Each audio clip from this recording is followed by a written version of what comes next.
Yeah, And letting you know what a takes new you. barber. Yeah. What about? Because there's some things that get missed because Bet you can pause. Good evening, all, ladies and gentlemen. Welcome to the May 8th, 2019 regular meeting of the Board of Education of the Garrison Union Free School District. As always, our first agenda item is the Pledge of Allegiance, so if you would join me. I pledge allegiance to the flag of the United States of America and to the republic for which it stands, one nation, under God, indivisible, with liberty and justice for all. Thank you all.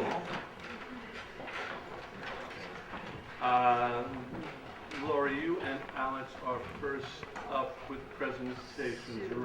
Sue, I'm sorry, Sue is first up, but allow me, please, Sue, to just acknowledge before we get started that this is, for those of you who didn't know, National Teacher Appreciation Week, and it's appropriate, I think, and I expect I speak for the entire board when I want to say how much we do in fact appreciate all of our teachers, the tremendous hard work that they put in, the tremendous results that they produce for our children, and it's a pleasure and a privilege to work with all of you. So congratulations, you are in fact appreciated.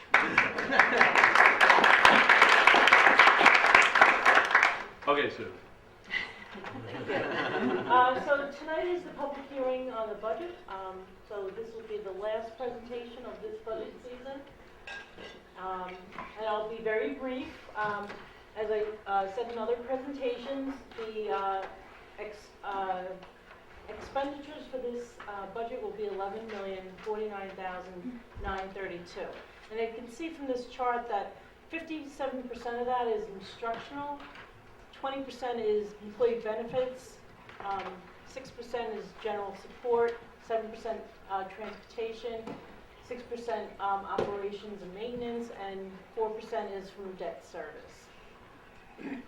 And on the revenue side, how we're going to pay for this is $807,168 is coming from our internal fund balance and reserves. We have an array of outside sources of interest earnings, refund from prior year's expenses, miscellaneous and donations, state aid, and the largest amount there for our revenue would be the tax levy of $9,284,156. And that's the chart for the revenues. It shows obviously the taxpayers of the Garrison School District, plus STAR is our largest revenue source, and the second being 8% and aid. Yes. How many taxpayers do we have? Around 18. I'm sorry, no, How many about properties do we have? we have about 1,500 taxpaying entities. That's about how many bills go out anyway. So 1,500 entities pay 84% of the budget. Yes. So this is a chart that I've gone over before, but I'll just say that the estimated tax rate for this year for Phillipstown would be $21.24 per thousand, where Putt Valley would be $9.97 per thousand. The difference is that Phillipstown has an equalization rate, which is about half, and that's why there's a difference there. If you look at the past 5 years, we show an average increase of about 21 cents per thousand for Phillipstown and 12 cents per thousand for Putt Valley. So, and this shows the equalization rate for Phillipstown is 0.695. So an actual a value of a house that was $700,000 is really assessed at the $328,650. The estimated tax increase, and that cannot be finalized until the assessment rolls comes out in August. At this point, it would be 2.8 for Putt Valley and 2.9 for Phillipstown. 0.09. 0.09, yes. Thank you. Stand corrected. Yeah. And lastly, we have the vote in about 2 weeks here, May 21. Voting starts here in this library at 7 o'clock in the morning, goes till 9. We have 2 board members up, Sarah Tormey, thank you, and Jill Lake. And we have the Garrison school budget up for, and the Desmond Fish Library proposition up as well. And that's it, unless there's any questions. Sue, I know you've done this so many times, you put it in your sleep, but it's still very well done. Right, thank you. Any questions for Sue on that? If not, thank you. Okay, thank you. Thanks, sir. Okay, now, Now. Laura and Alex.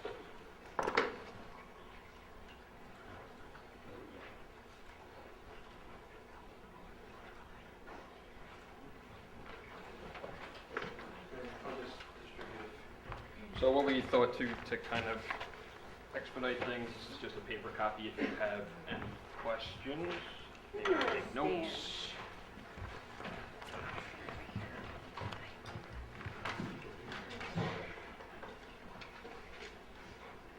Okay, we're ready. All right, good evening, everybody. Thank you for coming. It's our second round of revisiting our district priorities over the last 3 years. Last board meeting, we went through our literacy work, where we were, where we are, and some recommendations for the future. And now this evening, we're going to be talking about technology over the last few years, where we are, and some recommendations for the future, as well as social emotional learning. So just a quick background, I know many of you have heard this a few times, but just those that's new, we have a process for developing our district priorities. The last 3 years have been literacy, technology, social emotional learning, and facilities. And how were they selected? They were selected by all of you in the room. We had meetings with our high school students. We had meetings with our students.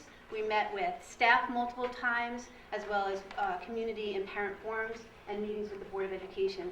And all together, we looked for patterns and trends, and these were the big buckets where we felt that there were needs and areas that we wanted to grow. So thank you all. We've been working really hard on them, and lots to applaud and give accolades to. So who's responsible for working on these priorities? You developed them, so we're all responsible for them as well. The timeline, the 3 years is up, so it's now time to revisit, possibly revise, shelve some of them, add some of them, delete some of them, but this is the process that we're in again for the next 3 years. So. And this may look, and before we go into the rest of the presentation, did want to reiterate, thank you to our teachers this day, this week, every week. Did want to make sure, so this was something we had showed before, with the goal in mind for all of our students, that we aim to have them become successful graduates and contributing members of society. And as Laura had noted too, all of those members around that circle, equally important in that process: students, parents, community members, colleagues, board members. It's important that we work together in such a process such as this one. So we want to give you sort of a broad stroke, district-wide perspective, and we'll go building perspective, classroom, teacher, and student perspective. So just on the district side and the superintendent's perspective, we work collaboratively on the budget and decide on what's important to us to ensure that our students receive the quality education that they deserve. So in collaboration with Alex and Sue and transportation, Mike Twardy, and teachers, we figure out what we want to spend our money on. So we've funded a lot of items in the technology world, such as Chromebooks, the one-to-one initiative in grades 3 through 5. We have interactive displays that are being installed into every classroom this year. Thank you, Nancy. Nancy will speak to the details on many of these things, and online subscriptions such as Wiki. Then we have an infrastructure area such for tech support. We have Best Web, which is our internet. We have Fortinet, which is our wireless, which was installed during our break last winter, this winter actually, and Edutech. And that support, his name is Rick, who comes in once a week and supports Nancy with troubleshooting as well as larger projects that she does during the summer and throughout the year, such as Fortinet. Personnel, even during the hiring process, we ask questions around technology. We want to know the skill sets of possible candidates. We want to know how they use them instructionally and give us specific examples of how they're using them so that we can make an informed decision whether it's a good fit here for us. And we do lots of professional development through the RIC, Model Schools, as well as PNW BOCES. Such trainings include Google Drive, Gradebook, eSchool Data, and eSchool Data is our student information system where all of our student information is housed. It's sort of the authority, what we use to fill the school dismissal, the parent notification system. So that's where we get our information and download from there. So it's super important, that system. And then even in the GTA contract, we have professional development that's embedded. The district sets aside funds for in-house professional development workshops for staff that are typically facilitated and planned by staff. And technology workshops have included News ELA, Google Classroom, G Suite, Google Forms, and Wixie. And then just on the communication front, we moved to Blackboard, which is our new website, which also has an enhanced parent notification. So it has improved in communication with our parents. And school dismissal has also helped our communication with parents, mostly around dismissal. How do parents want to pick up their children, or how do they want them to get home? Are they going to take the bus? Are they going to be picked up? Are they going home with a friend? Are they going to an after-school program? So that these are just areas of technology that we as a district are watching and making sure that there's funding provided to make sure that these are happening. So as we've just discussed the role of technology, or from the superintendent's perspective, these are some notes just from the role of the principal. So in our focus on teaching and learning, I view myself as first and foremost looking at how we can effectively integrate this technology in our teaching and learning. So we've done a wonderful job, I think, of building infrastructure and having the materials. Now the next step is to strategically and thoughtfully use it within our teaching and learning, which is sometimes a challenge, but I think we're making some really nice progress towards that. It's important to make sure that it's enhancing what we're doing and not necessarily being used just for the sake of it being used. And we see that quite a bit, not only with our teachers, but we also see, as I mentioned in the previous presentation, in its embedding with literacy. We have our PTA enrichment clubs, and the Garrison newspaper thing was one of those such clubs. Interview with myself, spread through a social media platform, reached the masses, but just really told our students, A, that the importance of literacy, and then just the power of social media and that sharing of digital content. Myself, I also view as importantly as an instructional leader, but an instructional technology leader. So for years I've worked in the role as an instructional technology coach. When I was teaching for 10 years in the elementary setting, I had then taken that. At the time we had smart boards and not the interactive televisions. So at that time I would go to places such as the Keon Center and offer training to professional organizations, because this was something they were trying to use as well to their benefit. So taught courses with other teachers and teachers teaching other teachers.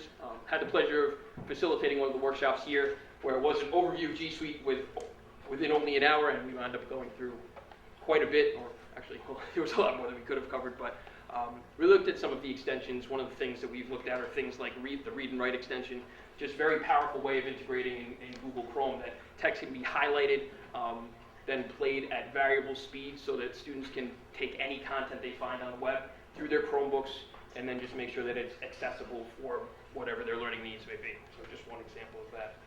And for my own purposes too, this is a passion of mine, just in looking at technology, as I am studying this in my dissertation research as well, focusing on young adults and use of social media and how we as middle school leaders affect and influence that. Inspiring 21st century learning, so some nice examples recently. The GCEF Spring Thaw, one of the Giving Tree was nicely distributed not only to STEAM initiatives, but things such as things like Makerspace, discussing things such as the possibility of coding opportunities within the curricular day. And just the other day, some of our 6th graders approached me saying, we'd love to make some videos for our younger counterparts. And last time we talked about some intergenerational learning opportunities. So this was an opportunity where we said, well, as we're talking to some of our 5th graders who may have some anxiety about going into the middle school at this time, could this be an opportunity to create a video that will give them some tips? They've embraced that, and then thanks to Ms.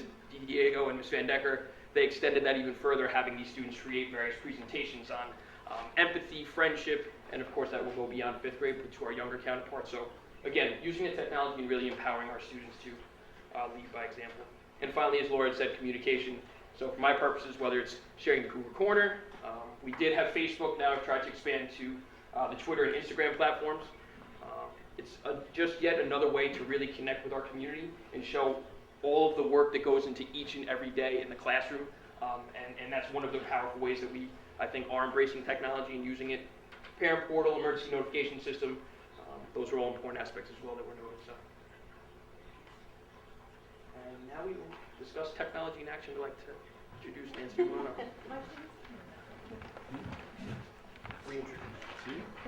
Good evening. Thank you for having me. For those of you who don't know, I'm Nancy Romano. I'm the tech specialist at Garrison School. And thank you, Laura and Alex, for that introduction on their perspective of technology, because it's always good for me to hear what they're doing. And of course, that my role here is to support the administrators and what they're using technology for, as in addition to the teachers for the instructional side. So we're going to get into some of the system areas that we support here for the communication, a little more detail than Alex and Laura spoke about, but we're also going to be focusing on the instructional side, on how we use technology in the classroom. So I just wanted to kind of start off with this slide because just a basic understanding about educational technology and why we have it. It's really not about the tools. It's really about what we do with the tools to transform student learning. So I really try to emphasize that because the curriculum is really what drives what tools we use. It's not the tools that come first. It's really the curriculum and how do we use these technology tools to enhance what the students are learning, to help with teacher instruction. So if you look at that circle of all those things in that thing, it's about students being able to do with these tools, to become creative communicators, to become global collaborators. It's all these tools that they're able to do and work within technology to help them with their learning and with the teachers with their instruction. Okay, so why do we have technology integration? More and more studies show that technology integration in the curriculum improves student learning processes and outcomes. It supports differentiated instruction. So again, this is one tool among many other tools teachers use in student learning and instruction. It's not the one and only, but I consider it's like, you know, that box of tricks the teachers have. It's one thing they use. It's not everything, but it really does help for engagement in education. It helps for independent and self-paced learning in a lot of circumstances. It's part of life and career skills, and it's really necessary for students to have 21st century skills, and that's why we have it here. So the overview of the district goals and objectives, and I think this is important because you know, I'm very pleased that technology happens to be a district priority because it shows everybody feels it's as important as I do. But we really focus on the goal of the district priority, and we have these three really objectives that support that goal. So we really look at this annually, even though it's a 3-year district goal. We look at these objectives and we put in really, as the technology committee, action items that support those objectives. So, you know, I know it's a 3-year goal, but we actually meet every year. We can really go through things that we do as far as supporting all those objectives. So I'm going to go into level of detail of each of the objectives. Our goal, overall goal, is really to facilitate the effective integration of technology by educators in a way that is focused, deliberate, and aligned with learning outcomes. So that's the overall goal.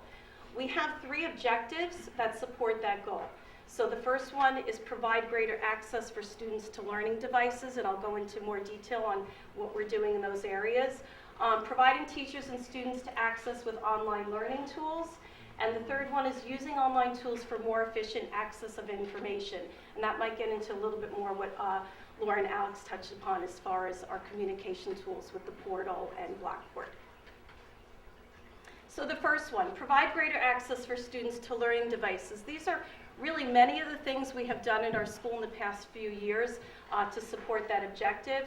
We are now on a 1-to-1 student Chromebook devices for grades 3 to 8 for approximately 155 kids. We started out doing a 1-to-1 for 3 to 5, and then for 5 to 8, and then we extended it down to the 3rd grade level. So we are now successfully, each student in grades 3 through 8 have their own assigned Chromebook, and it's being used for student learning. We also have 10 extra Chromebooks on hand. Some of them are actually right here for the board members that we keep extras on hand for board meetings. The board members actually used to have laptops, and they have become antiquated and outdated, and we look to see what is the right replacement. And we kind of looked at what are the needs and what are you using them for, and we decided the Chromebooks is really a less expensive option, and it really fits the purpose of what you need them for at the board meetings. It also, I keep those extra Chromebooks for if we have student breakage of any of the ones we have in the building. I have teachers that sign them out for maybe during the day or for a conference. If they want to leave their laptop in the room, they're able to sign out a Chromebook. So we always have a few extra on hand for those reasons. We do have a 30-touch Chromebook devices shared for the K-2 classes. That's something new this year. That's something I'm looking to expand on more instructional support for those teachers next year.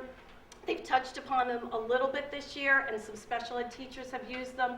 But that is an area of focus that I would say needs more instructional support. They also use the iPads in the K-2 classrooms, and we're starting to try to transition and try to understand what apps they use on the iPads, which ones could be transferred and used on these Chromebook devices, and see and give them more access to devices, because the K-2 really doesn't have a one-to-one. So we're trying to see, for their student learning, what is the appropriate tool that helps them in the classroom.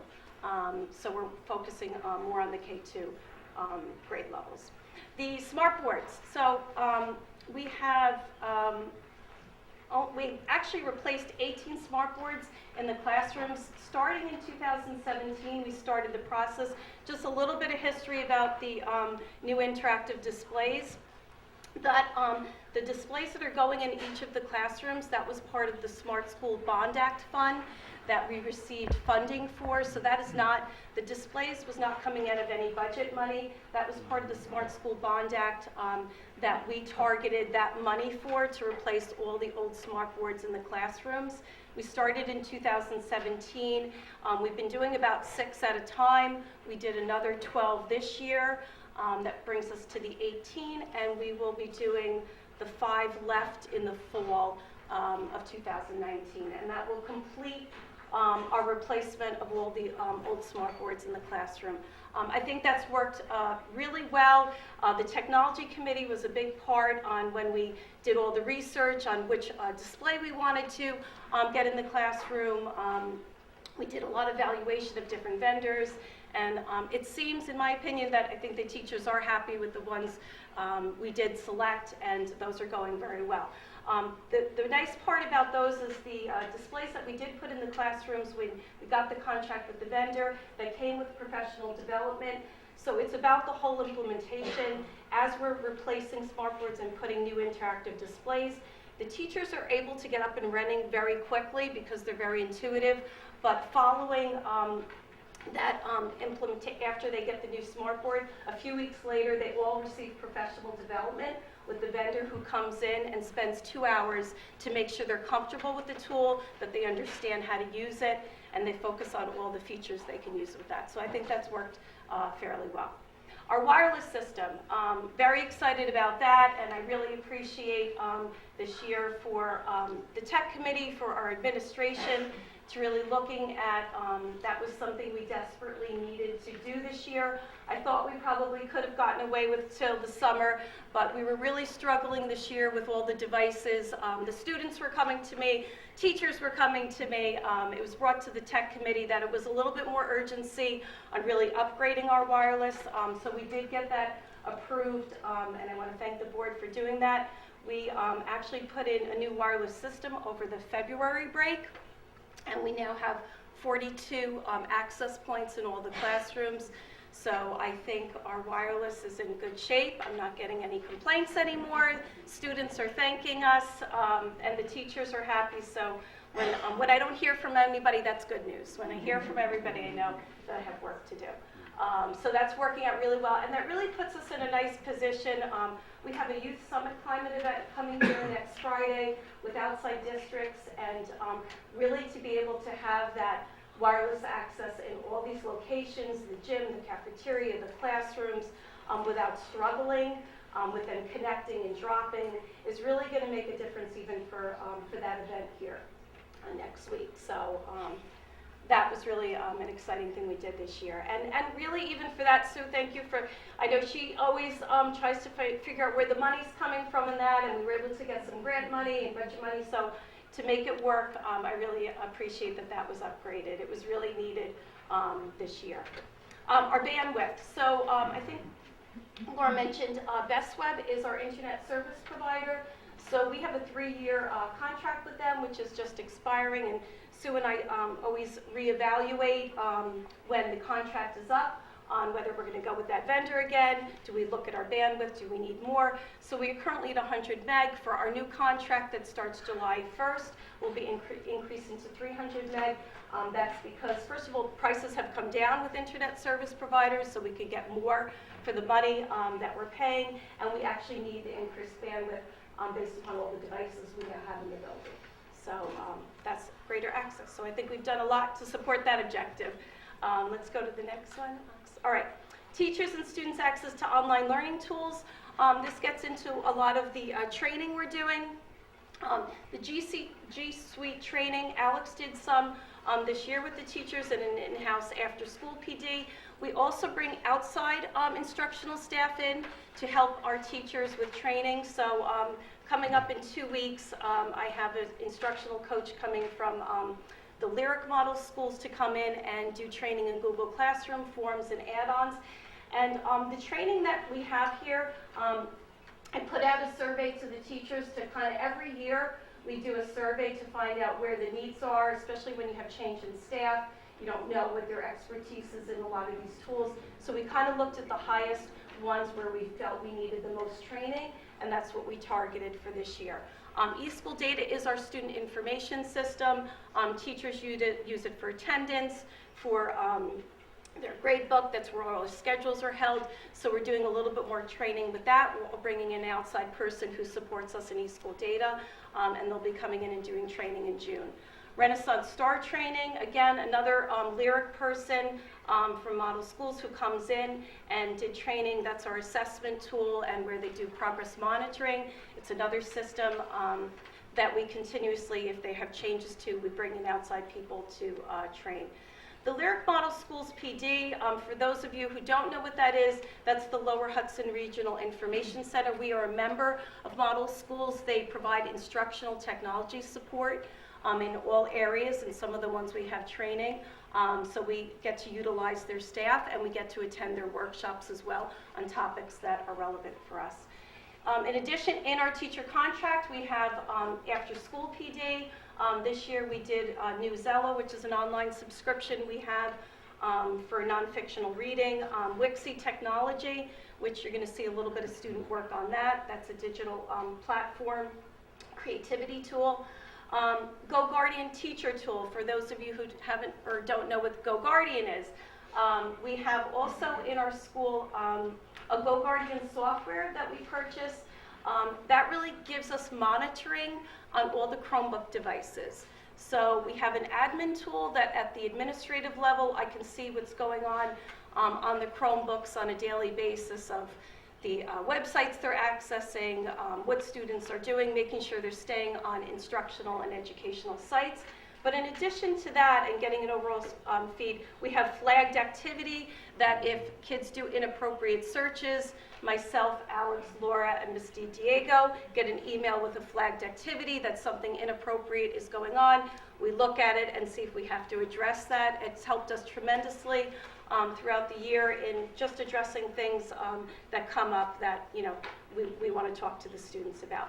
The GoBarn teacher tool is another part of the software that we also purchased for the school that I think has been very helpful for the teachers, because on the teacher side, they're able to set up their own GoGuardian classroom and monitor from their own laptop what all the students are doing on their Chromebook devices. So again, making sure they're staying on track with what they should be doing in the classroom, and the teachers has a hands-on view of that with the GoGuardian teacher tool to make sure they're staying on the appropriate things they should be on their Chromebooks and not having to go around the room, and they can see that all from their teacher laptop screen. And again, just keeping it so we're keeping kids on track and using them, the tools effectively for our school. Online school subscriptions, we have many online school subscriptions. We have Newsella, we have Wixie, we have some math tools, Splash Math, Woot Math. These are yearly subscriptions. I reevaluate every year with the teachers to find out if we're still using them. Do they still want them? So we reevaluate those every year, and we also provide training in those areas. What do we do for student education? This is important that as well as having all these tools, it's really important for students to go over them, what our guidelines are, what our expectations are. So we do have this guideline document. I'm not going to go through the whole thing, but what I do at the beginning of the year is I bring all the 3 through 8 students together and kind of just go over them. What are the expectations with the Chromebooks? How do I expect, what do we expect you to do with them? How do we expect you to handle them? Where are there areas we don't want to see the Chromebooks? Like, for instance, during lunchtime or the gym, you shouldn't be bringing your Chromebooks. So I'm very clear with them on what our expectations are. The teachers know what their role is as far as they're in charge of charging them every night. The students know they need to put them back in the cart and plug them in if they want it charged the next day. I think this has been very helpful to actually review with the students. It's cut down on a lot of things that if you don't tell them what you expect, you can't really assume they're going to do the right thing all the time, right? So by setting the guidelines, and then we do have some consequences if they happen to not follow what the guidelines are, which, loss of Chromebook privileges, if they happen to be, bringing it to the gym where they're not supposed to, if they forget to put it back in the cart, they lose the Chromebook for the next day. It's really helped them keep on task and be responsible. For really a privilege to have these Chromebooks in the school. So that's been very helpful. Okay, so our last objective, can you just go back one? Okay, digital citizenship, just as far as student education and internet filters. Because we have filters in the building to really monitor what the students go to, we are constantly relooking at what we keep closed and what we open up. I have students who come to me all the time and say, why can't we get to this site? So we do really listen and evaluate what we're opening up and what we're not. For instance, I just want to bring up this year music. So Spotify and Pandora, as a district, we have decided that we do let the students listen to music. Okay, sometimes a student needs to do their work, and they do better work if they're listening to music. So do we want to completely shut that out so they can't do that? Could we? Yes, as a district. But this is where we come together and really make decisions on whether we think it's beneficial in circumstances to keep those things open. So this particular year, Spotify and Pandora, Alex and I and Krista get flagged activities on things that come up. So what was happening was sometimes they were doing inappropriate searches on lyrics for particular music, right? So if you're looking for inappropriate lyrics, then that's going to be an issue for us, because I'm not going to stand here getting all these flagged activities. If you want to listen to music that is what I consider appropriate, then that's okay. So after that happened, it was interesting because I decided to go to all the middle school classrooms and have this conversation with them. And I said, listen, this is like a whole give and take. We want to work with you. We understand how music can help some of you when you're doing your homework, and you need that. But at the same time, you have to understand when we're looking at some of these lyrics, they're really not appropriate for school for you to be listening to that type of music. So that was really, that worked out really well, because after we just had that conversation and understanding what they could do, what they couldn't do, that cut down tremendously on what was happening. We stopped getting our flagged activities. They still were able to listen to music and still do their work, and it worked out well. So I just want to say those are the things that we really continuously reevaluate, and we really work to try to make that right balance, because it's really not about taking away everything. It's really about giving them what they need, and also educating them on what's appropriate and what's not. Okay. Last one, use online tools for more efficient information. I think Laura and Alex got to this a little bit. We're using our parent portal more, so we're pushing this out to put more information on the parent portal for them to be able to access. We have our elementary and middle school schedules. All our report cards are now fully online. We're not printing anymore. The new thing we added this year was the middle school progress report. So that's new to be fully online. And lastly, we've added a contact verification form. This is instead of the main office sending home forms to get information from parents about updating email addresses and phone numbers and all that. We are now focusing more on getting the parent to log into the system and update that information on their own. Okay, they are the source provider, so it's putting ownership on them to update that. Frontline professional learning is really about a professional learning system. The teachers keep track of all the professional courses they go to. Blackboard Parent Connect, which I think you're all familiar with, is where we send out all our messages.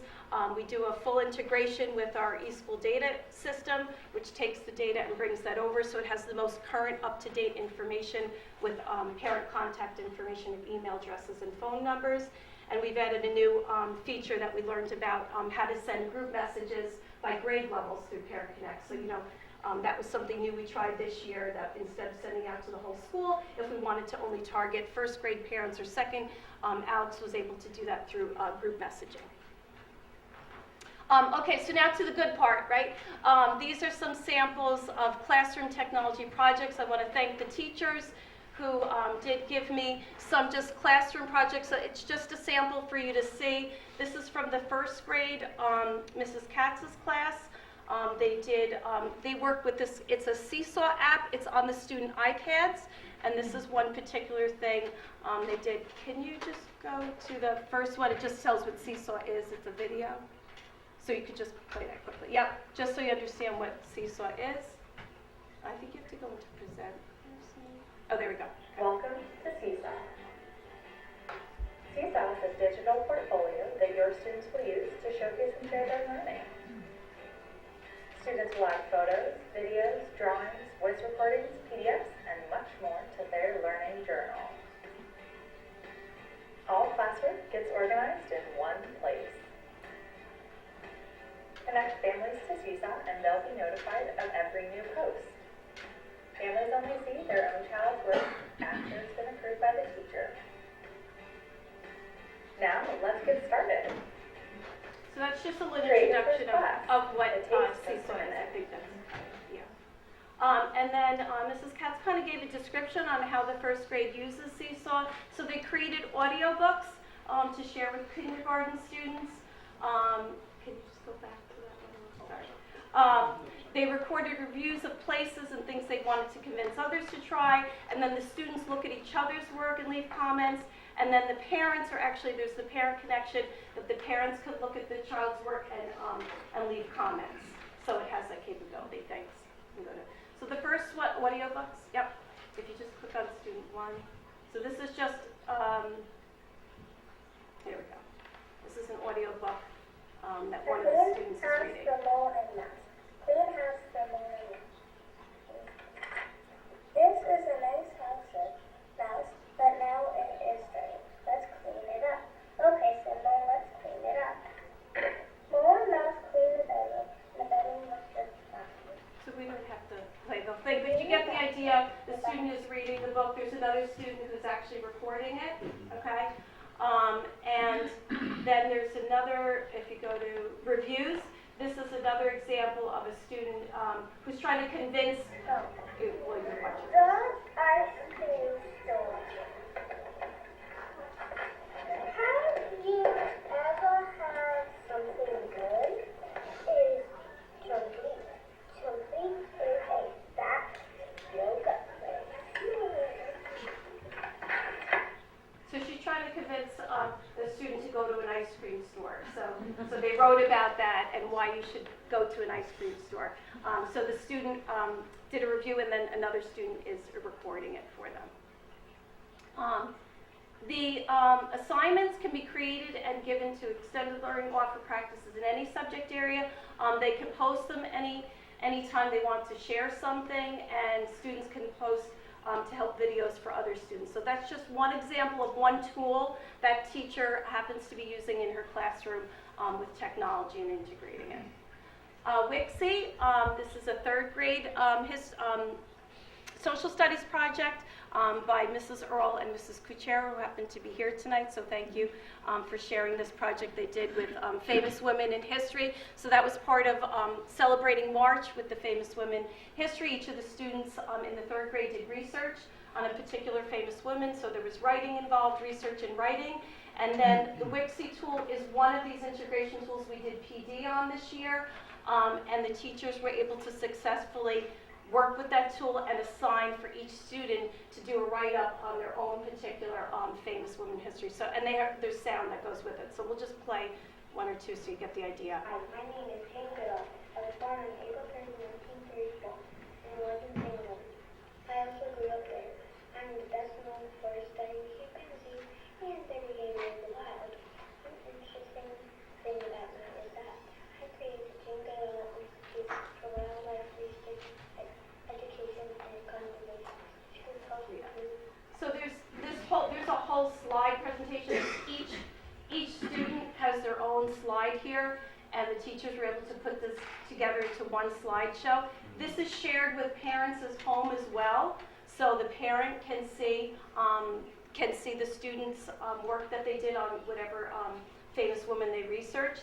They also, in addition to doing this, they have where parents come in and have their wax museum, where the parents come in and each student talks about each of the famous women that they researched, and they speak about it. So that's just one example that the third grade is using. The middle school. So this is from Chris Caliendo. It was a particular area of study they're doing about the 1920s, and it was a silent film project. And he kind of just gave me some information about what each group did. So each group was kind of assigned to do a 5-minute silent film about a specific topic of the Roaring '20s. The one you're going to see, I think, yeah, let's go back.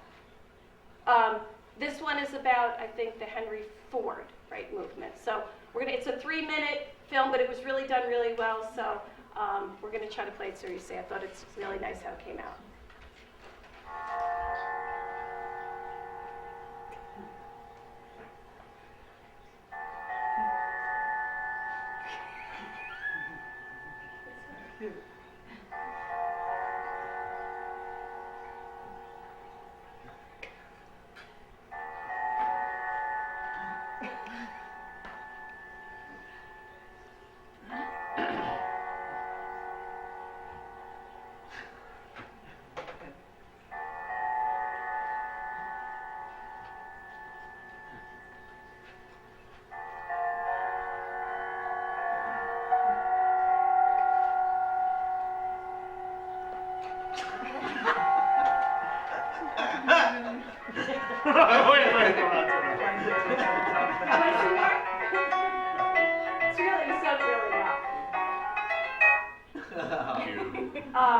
And again, this was done with the iPads, right? So they had to write and research about it. They had to create what they were going to do.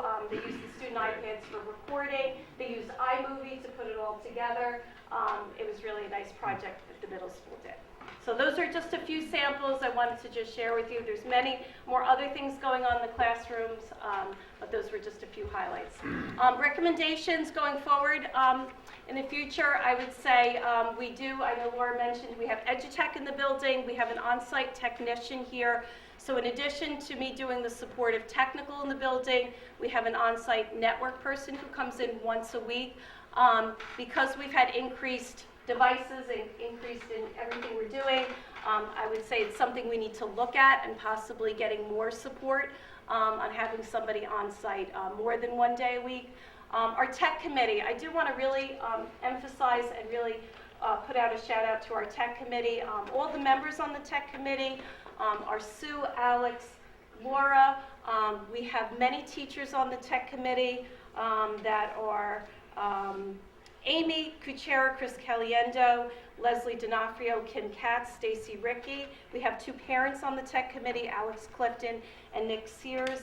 And the tech committee here, we're a very cohesive group, and I think by having those different members from different grade levels, by having parents, by having administration, we really work as a group that always looks at our goals and our objectives, and we keep very focused at our meetings to support those things. So thank you for the technology committee members. I have continued people that come back every year, so that's a good sign that they want to be on the tech committee.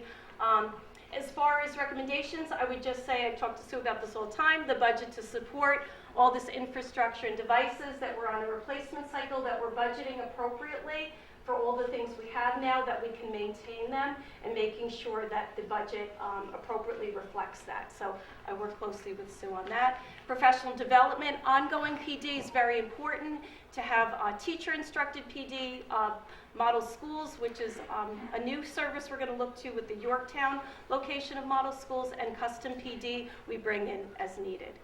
Hope I didn't go too long. And that's it. What do you want to do at this point? Do you want to take questions from the board on this presentation, or do you want to go through social and emotional and circle back? Yeah, it's up to you. It's fresh now. Yeah. Then why don't we do questions for Laura, Alex, Nancy on the presentation we just saw? Anyone?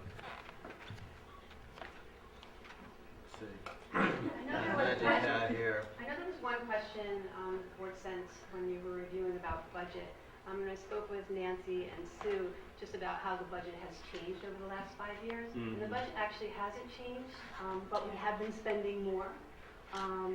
So we've been using federal grants as well as, I'm on my long notes page, as well as leftover fund balance. So Sue, chime in when you want to.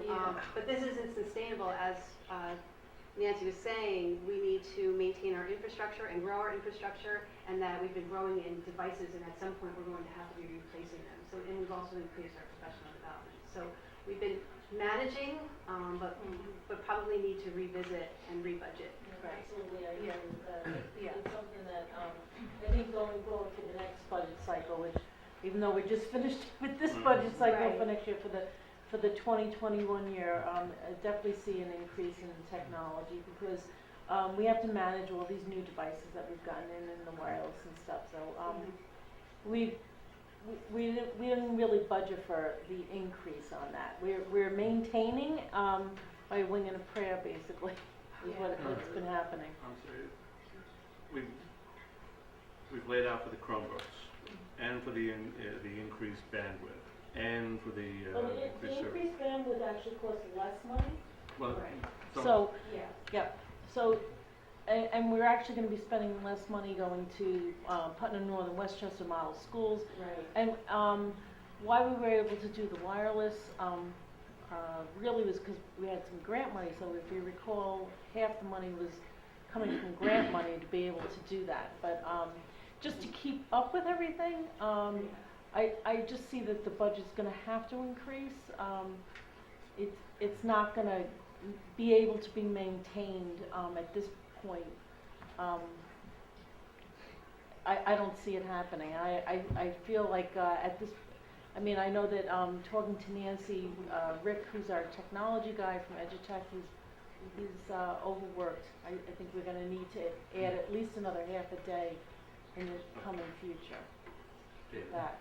Nancy, I wonder if you could talk about possible downsides of this technology. I mean, all of us parents are dealing with this galloping scourge of devices, Sure. and screens. Yeah. So, I mean, this isn't to suggest that there aren't really valuable things happening, but how do you sort of keep on top of that? Well, I think from a school perspective, we do that very well, because we can moderate how much technology we're using and how often we use it. And it's not the only thing we do here, especially with our filters, right? We're monitoring that they're going to appropriate sites. We're monitoring how often it's used. Do I see a downside to too much technology?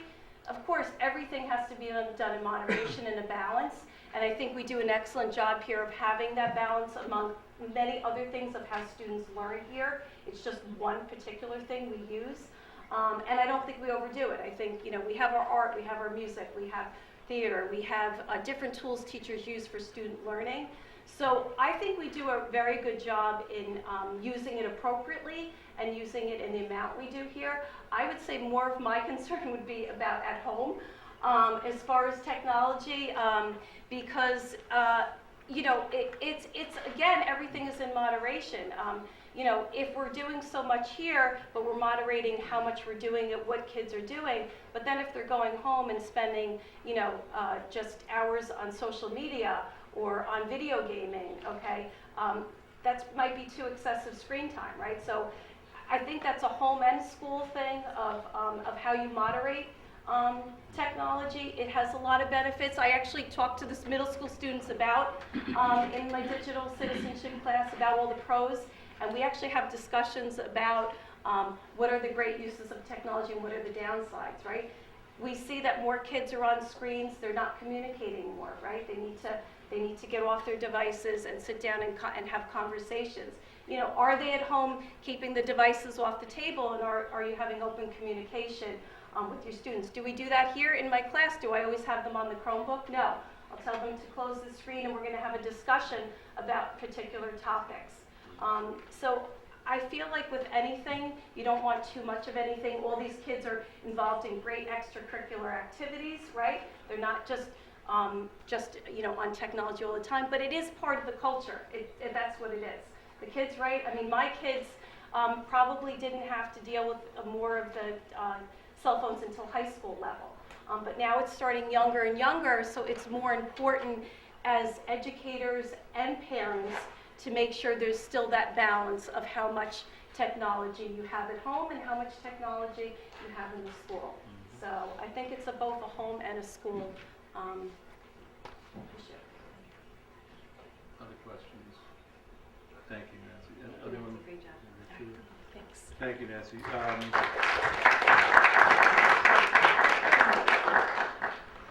Who's up? Social emotional learning. Yeah, but who So or what? I give the district perspective, Oh, by all means. building perspective. Oh, but actually, yeah. that's And fine. just quickly before then, fair warning, many acronyms are about to come, so we love that in education. But you'll explain what they are as you go. Yes, yes, we will, yes. So one of which, SEL, so social emotional learning. Just a quick definition to kind of frame our conversation. Social emotional and cognitive competencies developed throughout our lives and are essential to success in our schools, workplace, homes, and communities, and allow individuals to contribute meaningfully to society.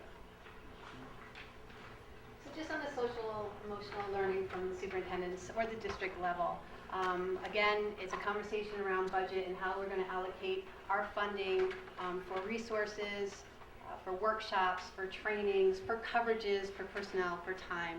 And just we've invested a lot of time in our trainings to ensure that our teachers are prepared, our staff is prepared to meet the many needs of our students, socially and emotionally. So here come the acronyms, so bear with us. But we have about 76% of our faculty have been trained and staff have been trained in therapeutic crisis intervention in schools. We're going to go through all of these. I'm just going to give you broad strokes right now. That's TCIS. Dialectical behavior therapy was a new addition this year. That's DBT. Mindfulness, responsive classroom, advanced social emotional learning, and again, training that's embedded in the GTA contract that are the after-school professional development that are typically facilitated by our staff, such as mindfulness and responsive classroom. And then just part of being, the beauty of being a superintendent in a one-building district, I'm able to see kids and staff on an everyday basis, which I think is wonderful. So sometimes when the state is coming down hard on us for deadlines and filling out grants and APPR, I'm able to step out into the hallway and see children and our teachers and our staff, and I think that's just wonderful. So I'm able to have lunch bunches. That's Aiden Kenny. He's a frequent flyer in my office, having lunch and telling me all about his interests and his getting ready for summer vacation and all of that. Being a presence in the hallways, just saying hi, high five, how you doing, how's your mother, nice haircut.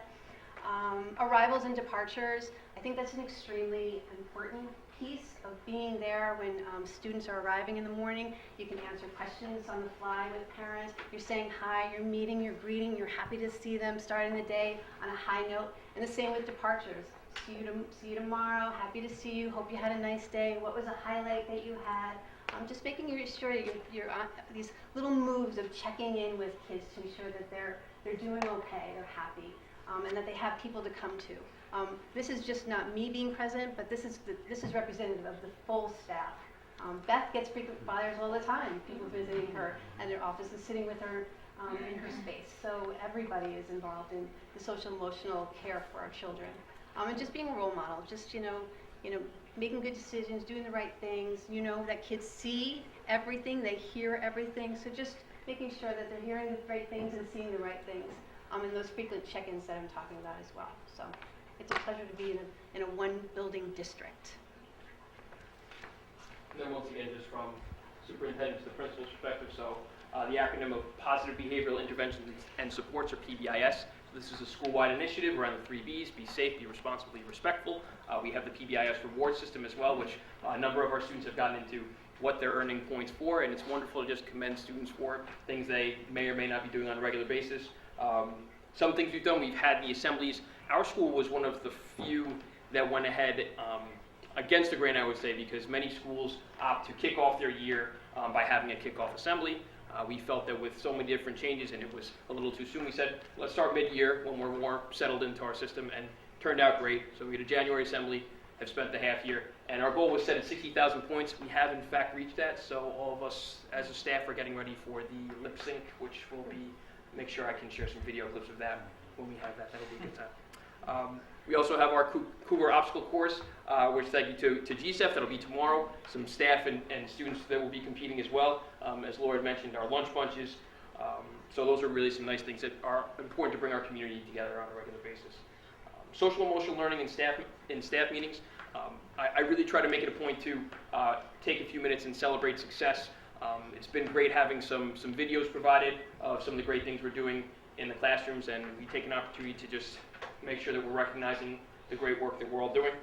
This past week, we went ahead and through the ruler method, there's a mood meter or an app that helps you identify and then therefore identify and then manage those emotions. And while we're working with our students, of course, really focuses on how we can make sure we as adults and professionals are in a space where we can best support those students. So a nice shift in that social emotional learning. Professional development, we talked about TCIS, the Therapeutic Crisis Interventions, refreshers for those who have been trained. We had our 4th cohort, so moving along quite nicely. And then finally, just this is one of the things that offers so many teachable moments in the school day. Nancy had mentioned just with regards to technology, the Spotify and Pandora use, that presented us an opportunity, and our students really embraced it and went ahead and listened, and we haven't had a problem because they understood the importance. And likewise, that we're here to teach. We don't expect our students to be perfect, and this gives us that framework to just work with them, have conversations, and then move forward. So, and we have, so our team, and actually I'll go ahead. So myself and Laura have the pleasure of being part of the team.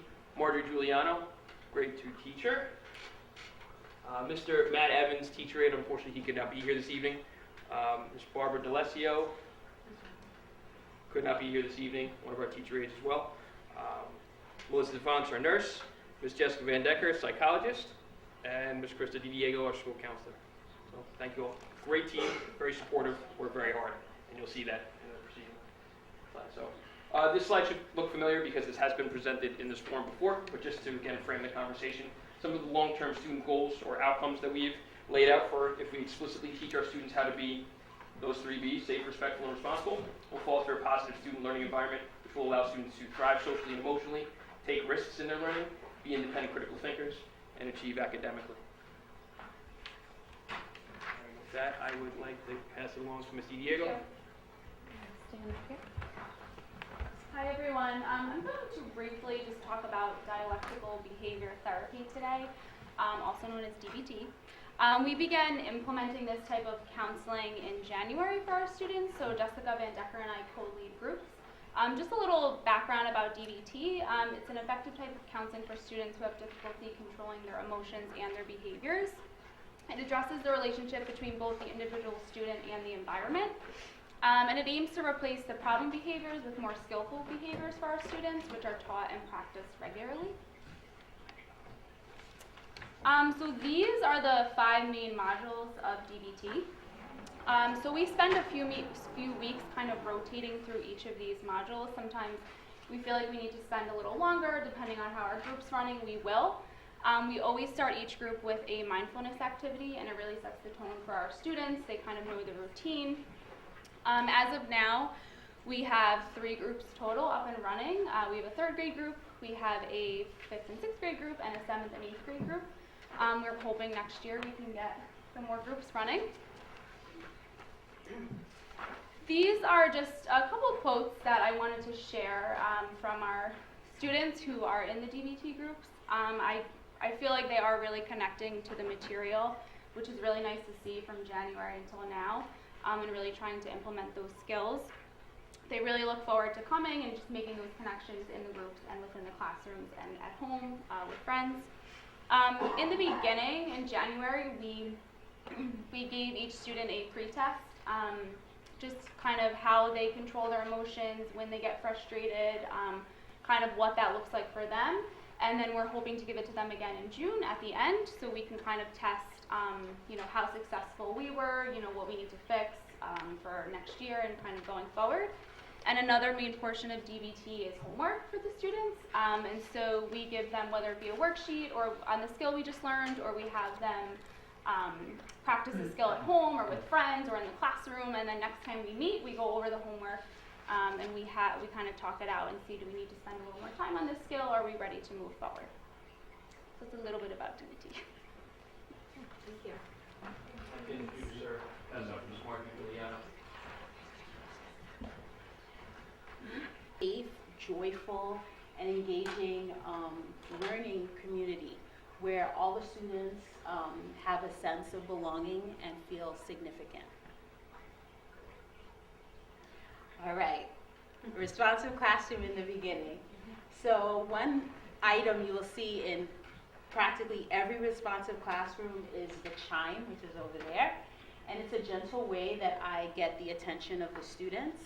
I even take the chime on class trips. So before working at Garrison, I worked in the city. So you could imagine me on a class trip in the New York City subway, ringing my chime, and all of my students doing the silent signal, and everyone else on the train is looking like, what is going on? And I shout out, we're getting off the next stop! So the chime is just that effective that I can use it anywhere I go with my students and in the classroom. It's a very important part of a responsive classroom. Next is the class rules. In a responsive classroom, every class has a set of class rules that are displayed in the classroom throughout the entire school year. The students are the ones that brainstorm the class rules, and then we all work together. Usually the kids come up with about 30 rules, which is not going to work. So we work together, we collaborate, and then I go home, and then I come up with the rules. And they all agree on the rules, and then they sign them. And that's how I get my kids to buy into the class rules.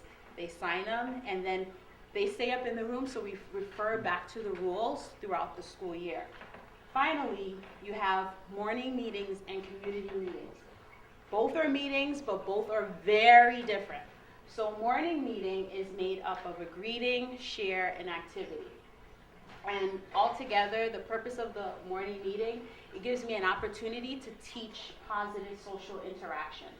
So in the greeting, I'm having the students greet each other, they're smiling, they're making eye contact, they're greeting each other thoughtfully. I'm teaching them that. And if a student does not greet another student appropriately, we talk about it. And we don't say any names, but we talk about how did you feel when you were greeted in that certain way, so that the kids start learning how their actions affect each other. Then we have the share. And in the share, the students get to bring personal items from home and share it out with the rest of the class. The purpose of the share is for the students to start learning more about each other and actually start to care for each other, because we believe that if you care for someone, you are less likely to be unkind to them and more likely to give them support and have compassion for them. So that's the purpose of the share. Finally, it's the activity.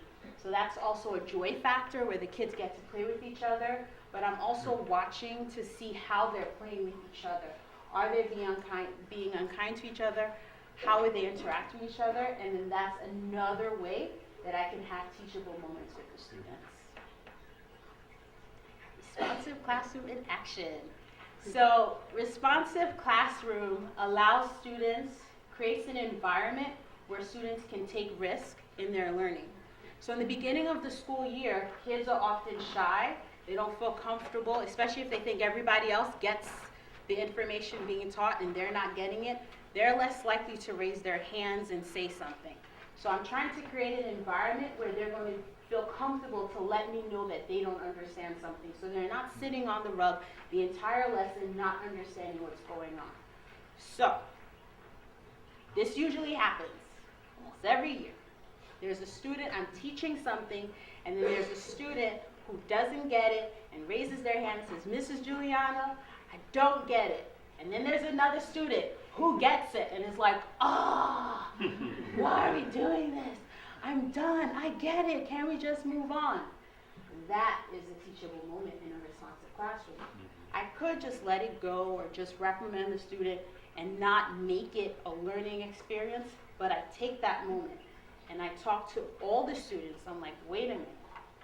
First of all, I think it's important that we don't say the word easy in our classroom, because what's easy for you may not be easy for me. So we don't use easy. And the kids know, the kids are so like, they hold that so true that when I say something is easy, they're like, Miss Juliana, you're breaking your own rule. So we don't say easy, something's easy in the classroom. But then I talk to the students and I say, well, we're in this together. We all need to succeed together. So how could you help how could you better support your classmate rather than saying that statement? And students always say, well, since I get it, I could probably turn around and help that classmate out. Always. And what you will find in a responsive classroom, that during direct instruction, if I give a problem and certain students get it, they will come to me and be like, Ms. Juliana, who can I help? Or they'll say, who needs help? And then everyone's working on the rug, helping each other out. Happens every single day in a responsive classroom. So these images, the first image you see is a student who picked up on a concept pretty quickly. So I decided to have him come up and just teach the rest of the class how to do that. And he loved it. They loved it because oftentimes children can teach each other better than adults can teach them. So I'm always looking for opportunities to get the children in front and not hearing my voice, but hearing the voice of each other.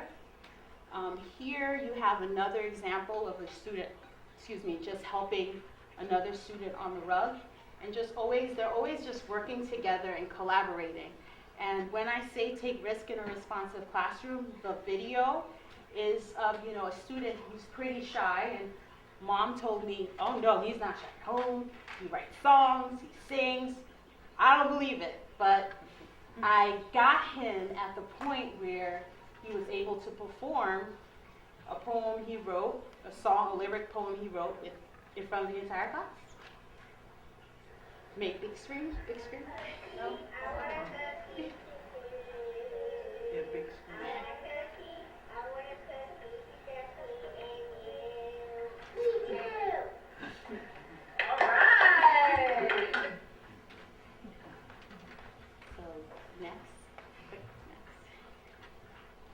And I'm just going to share one quote from a parent, but these are many quotes that you can read, but one quote from a parent about responsive classroom.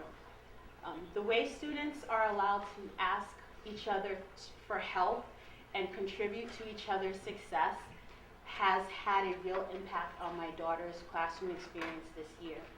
She is less likely to give up when faced with material she does not understand. Instead, she asks a friend for help. At the start of the year, she did not have confidence in herself or her abilities.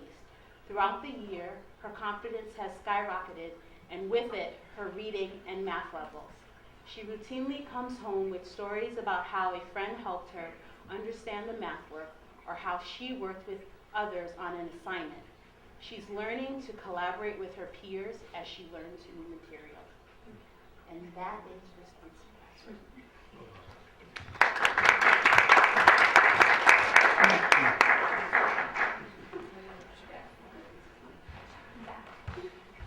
So I'm going to very briefly talk about character education in the classroom and what that looks like for our school. So Jessica Van Decker and I push into classrooms to help our students develop skills to become kind and successful members of our school community. So we push in 2 times a month for K to 6 students. Sometimes more, I think, depending on, what's going on with that grade. If we feel like they need a little bit more guidance time or there's a specific topic we need to work on, we will definitely be open to pushing in a little more. For grades 7 and 8, it is embedded into the health curriculum, so we try to work on some similar topics kind of roped into the health curriculum. Some topics that we work on, conflict, empathy, right, there's a responsibility lesson we're doing in that picture, community building, bullying. And so just kind of having our presence in the classroom working on these skills, we feel like really helps enable and foster our relationships with the students and have them feel comfortable seeking us out if necessary to work on those specific skills and, within groups in lunch or so be it. So that's a little bit of our character ed. I think you're back up, Marjorie.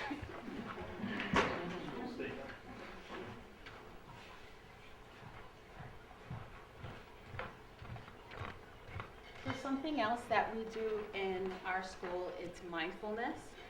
And first I'm going to just talk to you about why mindfulness is so important in education. So for students, toxic stress, it impairs attention, emotion, and mood regulation. It also affects sleep, learning readiness daily in an American classroom. For educators, toxic stress starts as decreased productivity and creativity, and then it escalates to more serious symptoms like frequent anxiety, disassociation, frustration, and eventually the dreadful teacher burnout.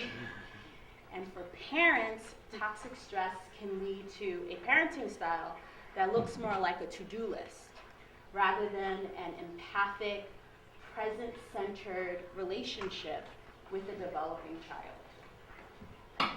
So the difficulty of working with toxic stress, and keep in mind, toxic stress is not limited to people that have experienced trauma. Everyone can be affected by toxic stress.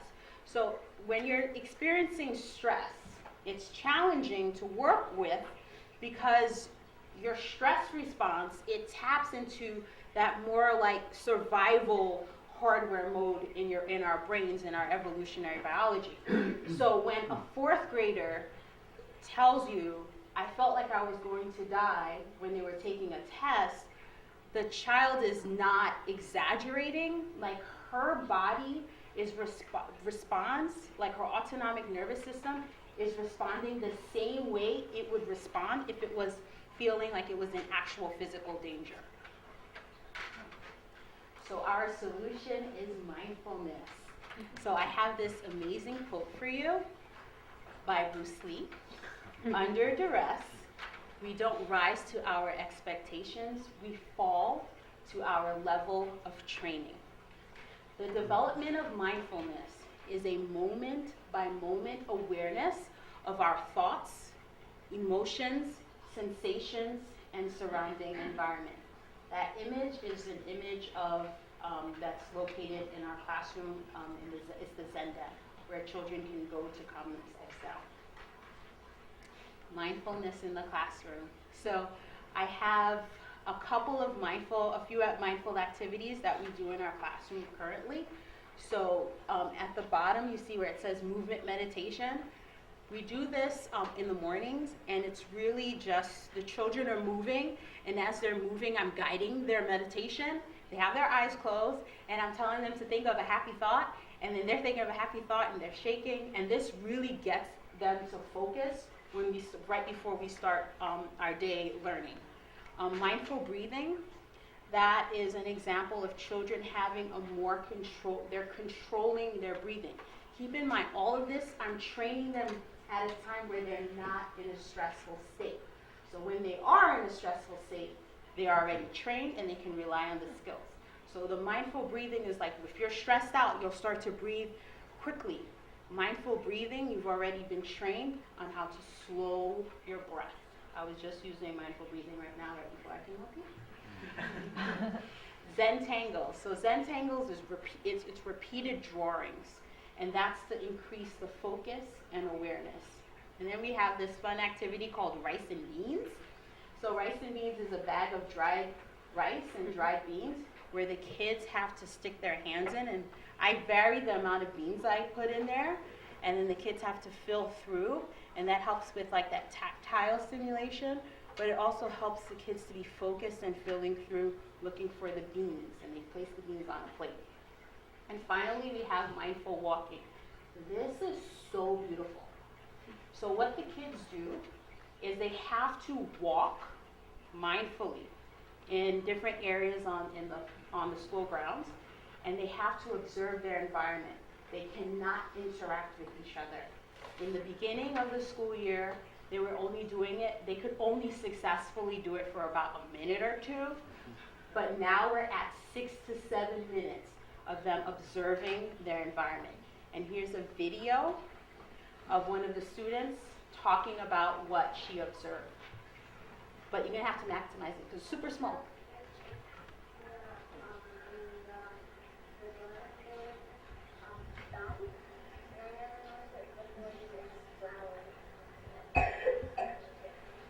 So the signal they're doing is the silent connection because all of them agreed that they didn't realize that the stump in the yard over there had little flowers growing out of it.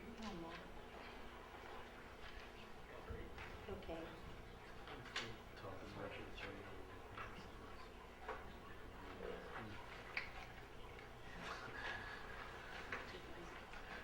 So I'm going to share, these are some quotes from Garrison second grade parents and a current second grader on mindfulness. I'm going to read the second grader's quote. She said, it has been helpful to everyone in our classroom to do breathing exercises, meditation, and going to the Zen den, especially after coming back from recess, when some students are still excited and need time to calm down and settle themselves, to focus back on class time. I have not gone to the Zen den a lot, but I see my friends who need to go there, and they look more calm and peaceful after spending some time to just relax there. Current second grader. And I have this amazing, I want you guys to, this is growth. This is an activity called mirroring hands. So what happens is, in mirroring hands, the children, one student goes in front of the other. Laura, can I borrow you for a second? Adults can do this too. So your job is to mirror the hands of the person in front of you. So I assign partner A and partner B. Hold on. I assign partner A, partner B. I'll be partner A, you'll be B. And then we mirror. So partner A will go first. We communicate non-verbally. And then I'll say partner B, and then partner B will lead. Oh, you don't want to trick the person. Okay. That's not slow, calm. And then we say, no, then this is the big one, because then I say no leader.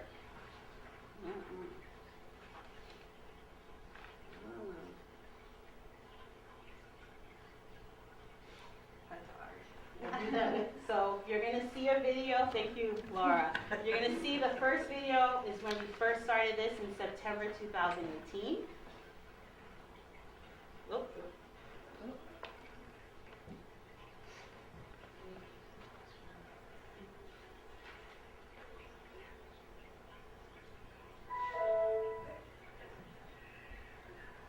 You can see they're like all kind of roll over the face a little bit. Now this is them in March 2019.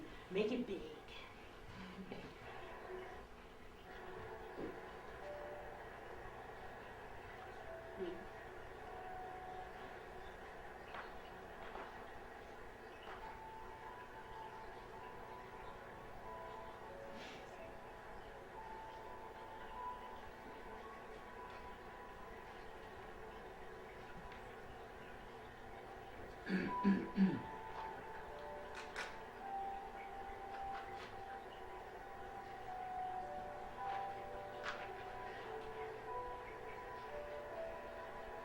No leader.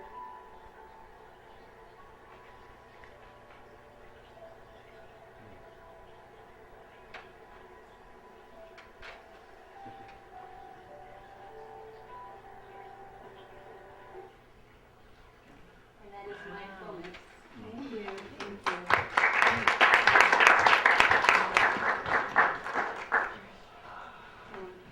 And our other activity, CCIS. Yes. So the next part is therapeutic crisis intervention, and that really stemmed from requests from staff.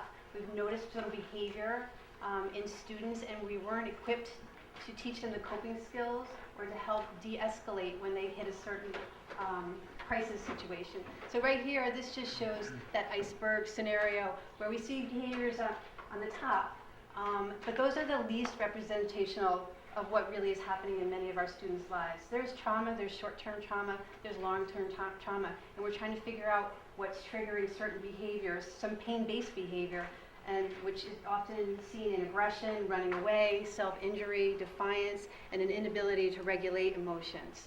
So therapeutic crisis intervention and support approach has trained us, next slide, to proactively prevent and or de-escalate potential crisis situations with students. So knowing the triggers, avoiding the triggers, or helping them with coping skills to deal with the triggers that they encounter on a daily basis, or using nonverbal communication to help de-escalate or calm the situation, such as making eye contact, giving people personal space, being aware of height, sitting with people, kneeling down, sort of just leveling the playing field, and being sensitive to cultural issues. Some people want to shake hands, some people want to not. Some people are okay with first names, and some people want to keep it more formal. So just being aware of who our students and who they are. Another part of the training is managing a crisis situation in a therapeutic manner. Strategies such as caring gesture, proximity, and time away. Just having all of this in your toolkit to be able to deal with a student who's about to enter escalation or is there already. And lastly, is the process, the crisis event with students to help improve their coping strategies. And that could be a life space interview. And that's after a crisis, after de-escalation, you have a conversation with that student. And there are certain steps. There's isolate the conversation, explore student's point of view, summarize the feelings and content, connect feeling to behavior, alternative behavior is discussed, a plan is developed, practice the new behavior, and then enter the student back into the program. So you're trying to give the student coping skills so when something happens, they have all of these skills too in their toolkit and bring them out when something happens so that when we're not there, they're able to deal with the conflicts of life. And I just had one more piece, sorry. And so we learned that when we enter a crisis situation, you typically want another person with you, but we ask ourselves 4 questions to assess the situation and then choose strategies that will result in de-escalation. So we immediately walk into a situation with a colleague or a peer, and we say, how am I feeling? Am I okay? Am I fearful? Am I feeling anxiety? Am I the best person to deal with this situation? So it's stressful being in a school. It's stressful for teachers, stressful staff, stressful for kids. So what is our environment, and are we the right person? What does a student feel, need, or want? The answer may lead us to the purpose of the student's aggression or challenging behavior, and then inform our appropriate coping skills. Third question is, how is the environment affecting the student? So finding ways to calm a situation. There may be other students in the room. It may be, that may be escalating. They're watching. Are you bringing the student to another space? Are you asking students to leave? Do they need to sit down? You're just trying to figure out what in that moment, in that environment, that you can do to sort of ease the situation. And then the last is, how am I going to respond? So what are my tools to help that student? Now again, revisiting PBIS, positive behavioral interventions in sports. I will say I had the good fortune upon entering the district. The PBIS team, an extremely dedicated group of professionals that I've had the pleasure of working with. And while he is not present, Mr. Matt Evans has dedicated a tremendous amount of time and energy to this. So I did want to recognize him and his work, as well as, of course, the team. So thank you. So it's for all students. It is staff-driven and directed. Database systems approach preventing challenging behaviors. Oh, and one other thing upon entering the district, as well as I was reading some of the great things that I thought highlighted what Garrison truly is. The Student Outcomes Conference was an opportunity where this team presented some of the progress they had made in PBIS and identified some of the, I believe, challenges that we would want to work on going forward, one of which kind of refining some of our data collection systems. So that was something that stood out and was something that really drew me to this place as well, of course. So we have the formalized, we have the communication, and then all the way down at the bottom we have the 4-to-1 ratio, which basically means for every 4 positive interactions or things we speak about, there should be perhaps 1 negative. And as myself as a second grade teacher, this was a tremendous shift for myself, because I had a tendency as well to see, identify, and want to correct that wrong behavior. But this truly tries to, if anything, retrain ourselves to really seek out and commend those behaviors, and the idea that eventually everyone rises to that similar behavior as well. I think Miss Barb D'Alessio, do you want to? No. I'll do the recommendation. Recommendations for going forward. So our social emotional learning goals will continue to promote mindfulness, DBT, PBIS, TCIS, again all those acronyms, and responsive classroom environments throughout the school. The town hall meetings reimagined. So that's something that we've had through assemblies. We have a wonderful, the PTA has really stepped up, and we'll be having this talent show at the end of the month on May 30th. But it is something that we understand really did bring the community together. So really looking at that and seeing how we can reimagine that going forward and have doors really wide open to our community. Intergenerational learning, we referenced our last presentation, and while it is going on in very frequent scenarios, and we have 7th grade family and consumer sciences working with 3rd grade kindergarten buddy reading, but we understand that there's wonderful opportunities that we have uniquely here in a K-8 setting, so we really want to see if we can explore that further. Continue to strengthen our data analysis processes and practices, and again look at our professional development trainings for our staff as well, and practice across multi-tiered systems of supports will be the recommendations of the team, and then going forward. So with that, if we had any questions regarding this portion of the presentation.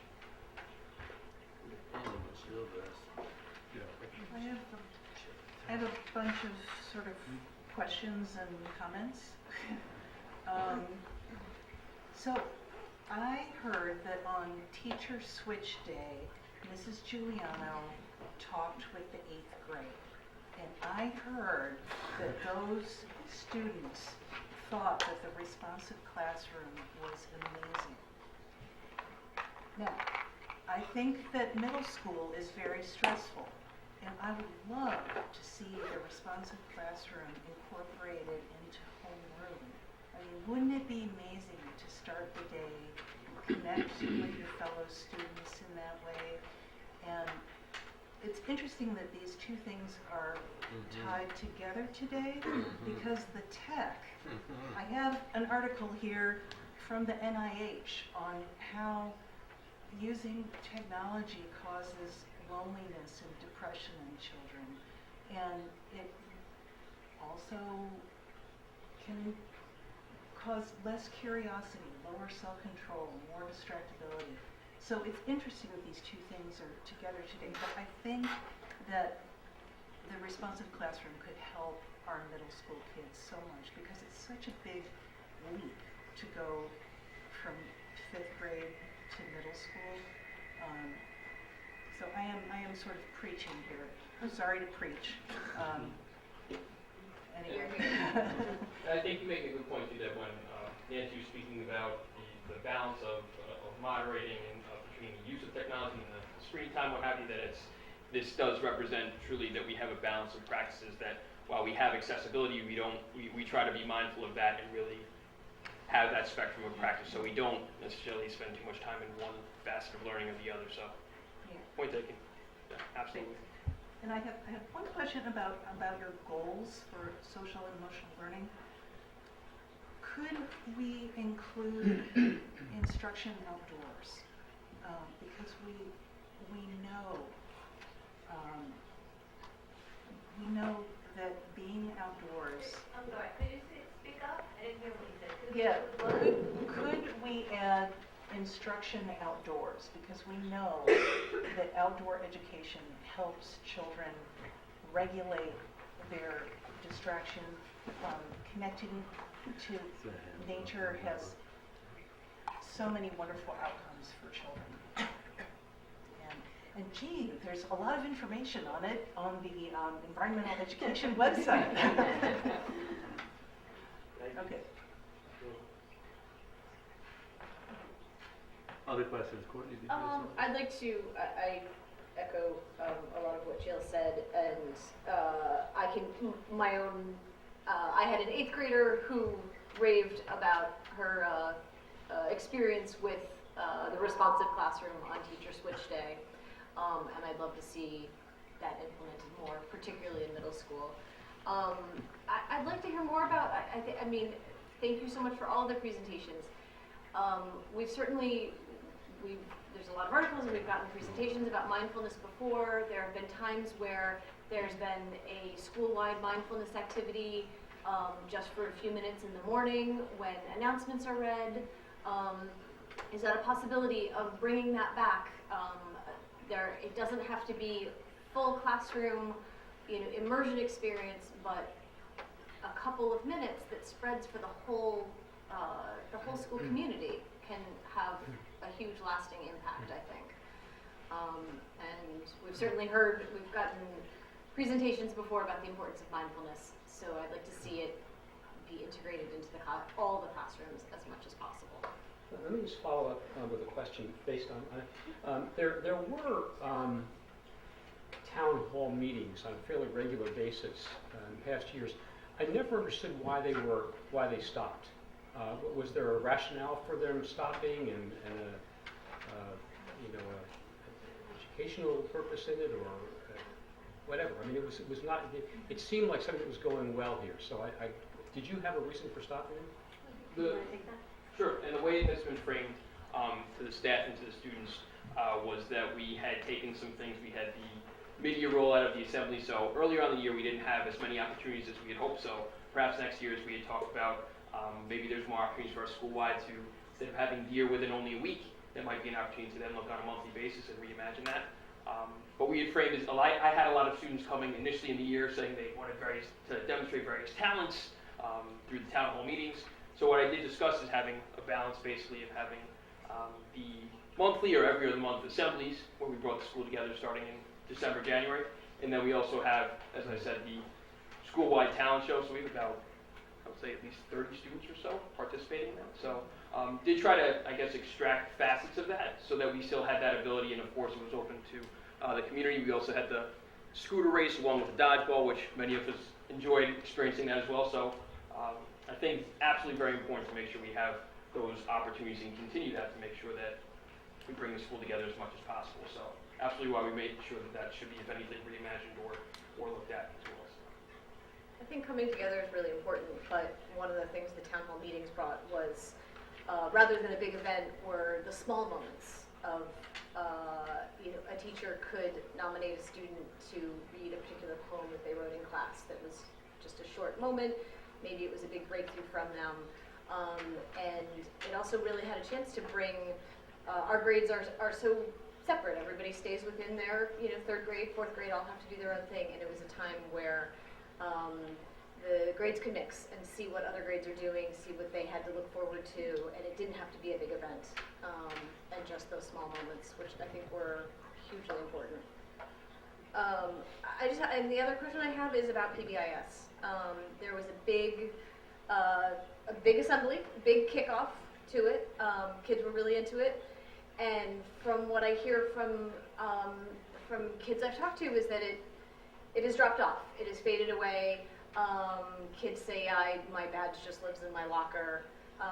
There aren't a whole lot of points that are given out, or I hear also that it's actually the kids who get into trouble more frequently are the ones who have the most points, because the teachers are trying to reach them. but the kids who are sort of already doing the right thing don't get points. I had concerns about a point-based system anyway, and so I'm just curious so it was implemented in December or January. At the end of the year, are you going to reevaluate, look at how it works, and go forward? Is it full steam ahead, complete commitment? What's the plan? I think this was something much like, and those are all good points. I think that starting mid-year gave us an opportunity to, if anything, pilot this more or less to see that it will be worth continuing, and again, if it was a worthwhile data point to then inform how effectively or ineffectively we're implementing the program. Some of the things or concerns that you've noted, I too have heard from the students, and for those students who are continuously doing the right thing, I may have shared this previously, but I did have an interaction with one student who typically does do the right thing, and I went to commend her, and she was adamant about not having the points because she felt like, well, that's what she was supposed to do. And actually, at the assembly itself, I made that point of saying the purpose isn't for the points. That ultimately it's the first step in what we're hoping will become just a shared language and encourage those behaviors. But it is something that we absolutely have to continue to look at. And next year, we can see if the PBIS reward system is really helping or hurting the overall objective. I think that's what we always have to do in education. So absolutely, I don't think it necessarily needs to be fixed as it is. And also, you noted the disparity in some grades, some students versus the others. Those have also been noted as well. So we definitely will look at that as well. Thank you. Alex or Laura. It's a very interesting presentation. Obviously, multifaceted. You clearly, as a priority, tackled this from any number of different directions, comprehensively surrounded, if you will. My question is, given all of that, how do you know it's working? And I ask only because in one of your goals for the upcoming period is to strengthen your data analysis practices. What are you analyzing? What's it telling you? And how do you use that information to judge whether any or all of these programs are in fact effective? I think some of the things that, great point, I think that some of the systems that we have used or are trying to use, such as the PBIS rewards, we mentioned in DBT as well, collecting that data, the dialectical behavior therapy, to see if those systems, there's a lot of, as you noted, a lot of different pieces under the CEL umbrella. So we're trying to identify it needs to be there needs to be some kind of measure of are students making progress. And this is a somewhat subjective idea and topic. So it is something that we can explore some other ways of getting some more data points, but those are things that we're trying to see if, and then look to next year to see if they really are representing any kind of progress, or to continue with some programs, or perhaps pull back on some.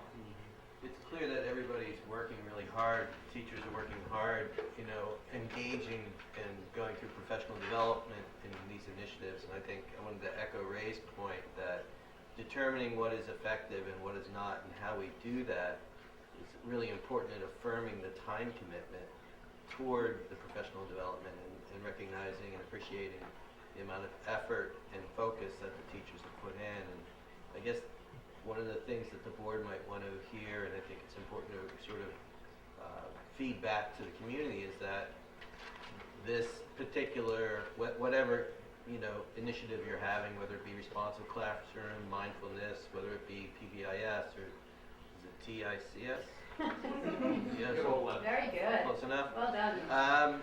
Whether it's any of those, that whether this is certainly proving effective in this classroom. How do we spread it among the grades? How do we make sure that 76% is at 98%? What can we do to what do we need to do to enable the most effective strategies? What is working in the K through 3 may not be working in the 3 through 5, and may not be working in the middle school. So how can we target particular programs for those particular populations, and how are we effectively measuring them so that we can, I hate the word used, measure, how are we gauging and evaluating the effectiveness and the import, and making sure that the time and the commitment that we're giving these particular programs are rewarding for everyone engaged in them. So that's the meta question that the board has to concern itself with. I would echo Jill's point that there's a certain irony with technology and social emotional learning being twinned in this presentation, in the sense that one reason that we're doing anxiety reduction might be because of the tech, and it may not be because of the tech in the classroom. It might be the tech at home. It might be the tech in social media. It could be.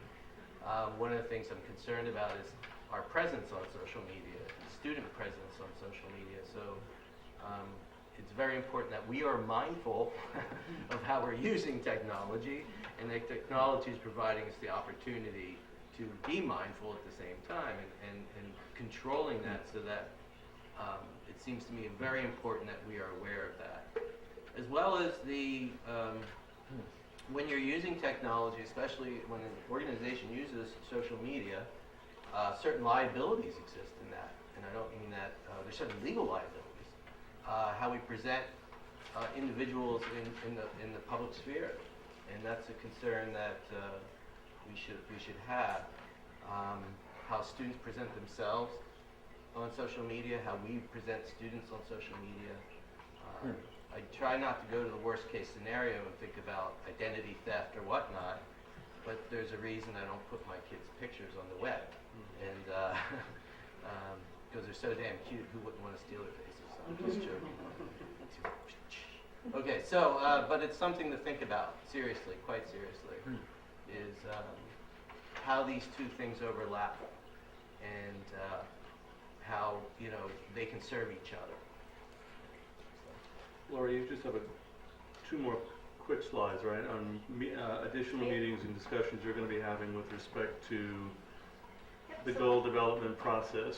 So we're May 8th, you've got May 29th and June 12th for finalizing and presenting. Anything more you want to add to that slide other than to Just so we hope remind us folks of come the out dates? again for the next round of presentations, which will be facilities, and then we'll be sharing out our learnings from our meetings with staff, with parents and community members, our students on board, and just sort of what are some of the big buckets and what are the big learnings that we'd like to share with you, and start drilling down to what our district priorities are going to be for the next 3 years. We have it is usually our practice to put public comment at the very end of the meeting, because there's a business portion of this meeting we're going to turn to momentarily. But because any number of members of the public who sat through this may have questions or comments on anything you've seen so far, we're going to open the floor for just that. Public question or comments on what we have just covered. Ms. Tormey.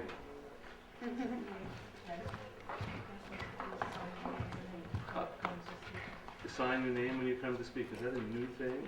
Yes. It is, huh? That's what happens when I miss a meeting or two. And just a reminder, we have a public parent forum on Monday, so hopefully, you know, folks will come out. Hi, I'm Sarah Tormey, and I'm speaking tonight as a parent to a second and a third grader. In response to the presentation, thank you, Ms. Giuliano. I would like to say that the responsive classroom has been very helpful this year, and not just for the social emotional, but really academically. I think it's really important to that they're really connected. Like my second grader's confidence directly impacted her reading level and her ability to learn in that classroom this year.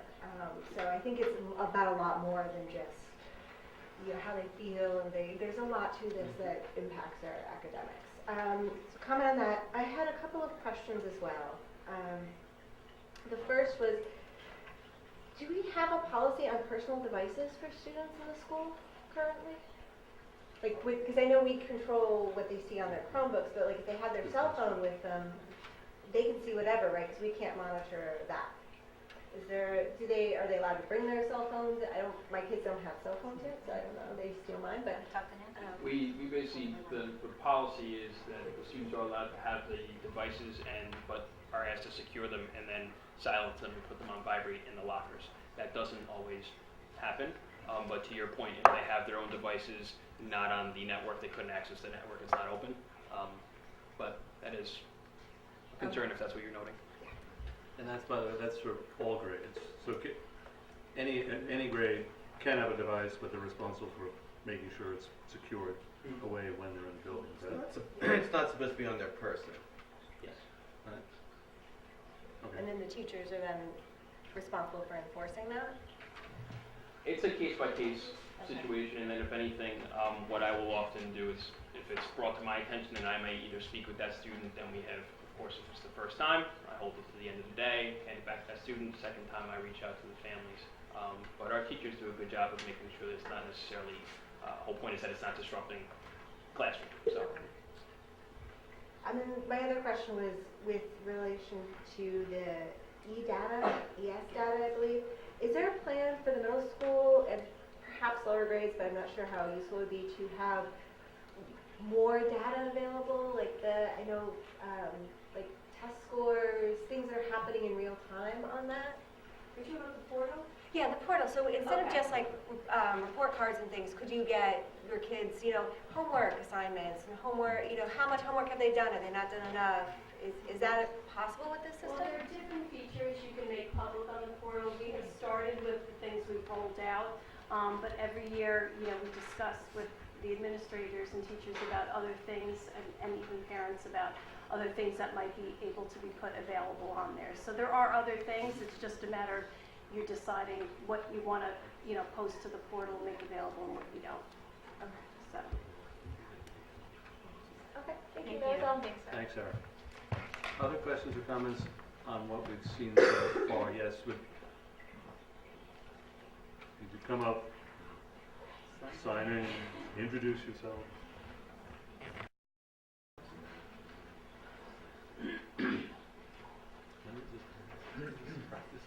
Of an executive decision.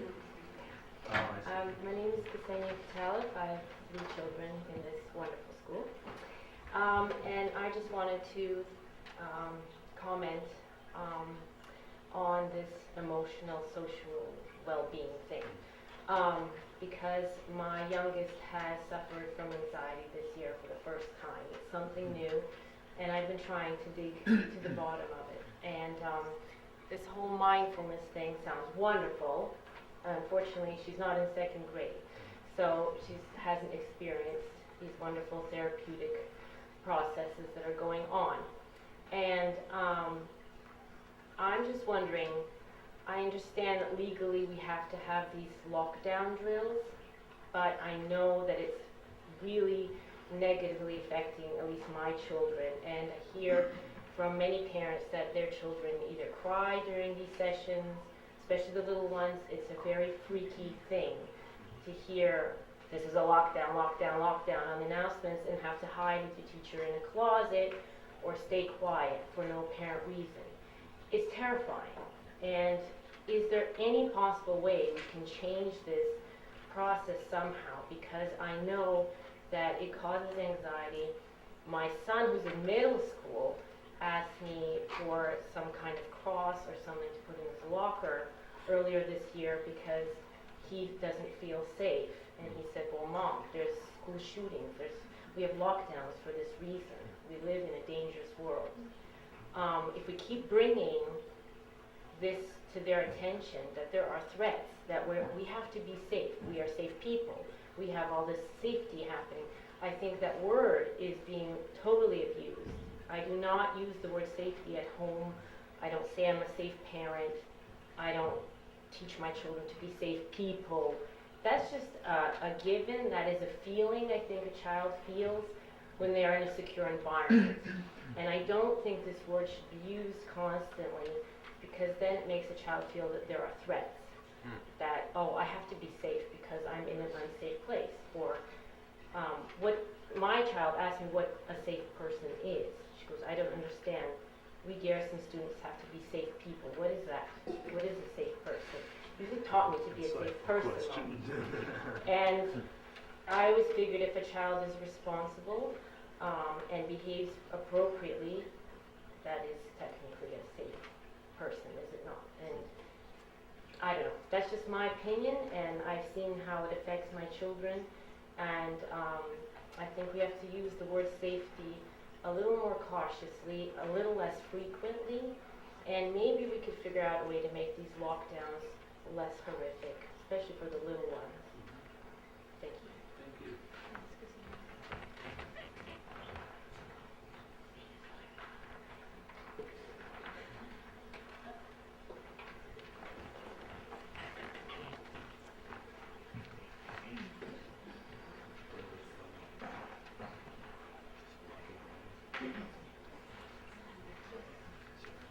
Good evening. I'm Shala Janetta.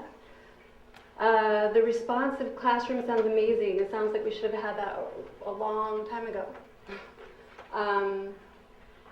It sounds like it could be very handy right now with a situation that we're all dealing with.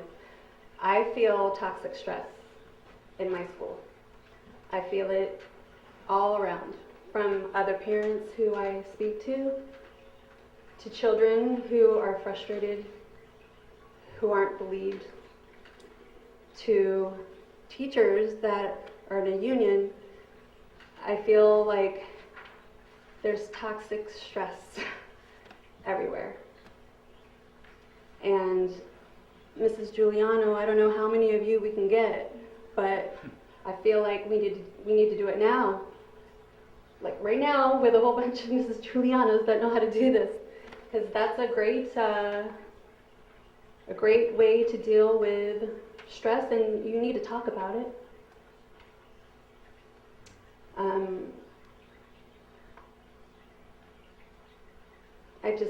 I feel like I have a lot of enemies now that I never thought I had before, for speaking up. And I don't like it. Thank you. Thank you.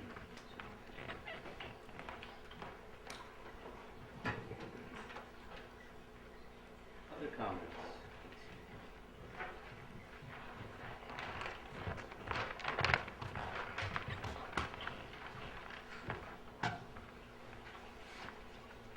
I would like Sundance name as well. Are we both allowed to speak, or is it 3 minutes Sure. per family? He didn't prepare anything, but he's good on this. I have a prepared statement. So my wife is about to read her statement. But first I just wanted to start. Beginning of this year we had 2 students in the school, 5th and 2nd grade. We currently have 1, 2nd grade. Next year we'll have none. So go ahead, read your statement. Add on. I don't know where to face. Okay. Can you hear me, Karen? Okay. Dear members of the Board of Ed, we are writing this letter because we are concerned about the current state of affairs at the Garrison School. We would like you to be aware of the reasons why we have decided to leave the school district. We have already pulled our youngest son, Sundance, from the 2nd grade as a direct result of decisions that were made by the principal and the administration regarding our son, which were not acceptable for us. We are so disappointed and have lost total confidence in the leadership at the school. Jason, I'm sorry. The leadership of the school are both present in the room. You know the policy with respect to personnel matters. I don't know the policy. I thought we just couldn't say their name, and I was told that we could say principal or leadership. I'm sorry, I'm going to have to rule the comments as you've written them out of order. If you want to submit that to the board as a copy, if you buy copies, I think that would be Okay, so what can I say? The You tell school? me. The school? Just the school? No. Okay. I will just say, I won't say the leadership. Well, see, Jason, that's clever, but you can't unring the bell that you just rung. All right, so anything further, in fact, I'm going to suggest that you simply make the statement as written available to the board. Okay. I am going to email this to everybody By all means, anyway, please so, can I continue? That depends, because if it goes on in the How? vein you started on, with respect to individual members of the administration, who are readily identifiable as you have described them, then no, that is out of order. So how She are was we? told that positions could be named but not named. Well, since you have, yes, She no. didn't understand. Okay. Well, I don't understand why you're I think getting so being- irate at me. I'm just trying to express something. I'm being as You clear are. as I You're can. like scolding me. I'm sorry. I was told that I could say principal or leadership at the school. No. Whoever told you that was a Okay. mistake. Okay. Well, I apologize for that. But I really like to continue. We are so disappointed and have lost total confidence in the school. based on how situations have been handled, situations and incidences involving our children, which have negatively impacted our kids. We are not satisfied with the way the said incidences have been dealt with. These are incidences with teachers, with aides, and we feel that the school does not understand our concerns and are unable to come up with satisfactory solutions. What we have come to realize is the lack of certain qualities okay, I won't say that. What we have come to realize is that there are certain things that are lacking in our school. What?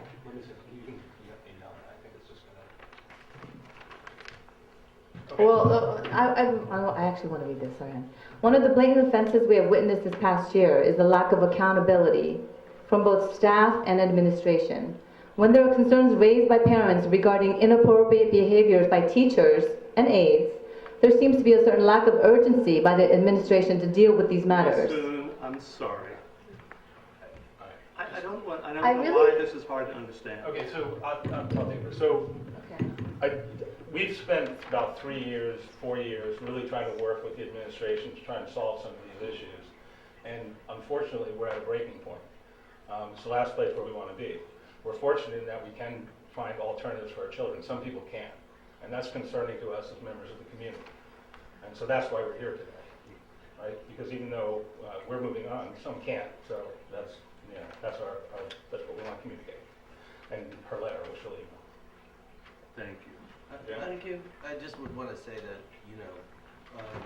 to raise defense, we have policies that we have to enforce. I'd like to revisit those policies, quite frankly, because I do think that as taxpayers, you have a right to voice your opinion. You are paying taxes here. You are members of the community. Your parents, you have a right to speak your mind.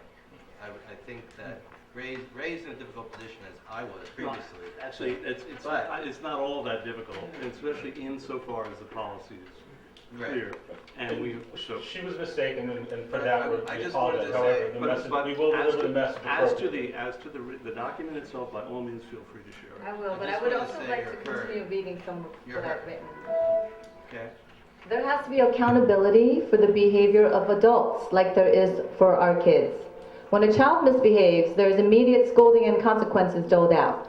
But when an adult at the school misbehaves or makes a mistake, where is the accountability and consequence?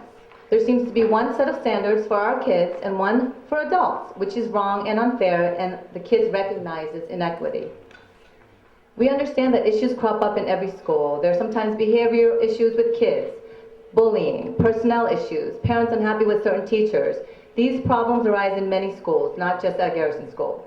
However, this past year in particular, these sort of problems that have arisen at Garrison School, and they have not been handled in a satisfactory manner that meets our standards and expectations. We're disappointed, frustrated, and upset by the way things have been handled.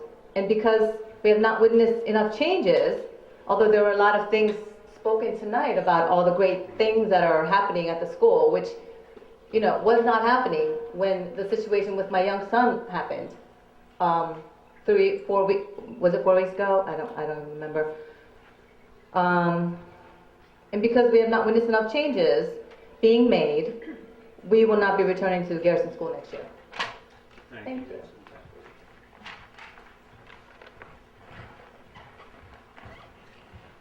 Other comments?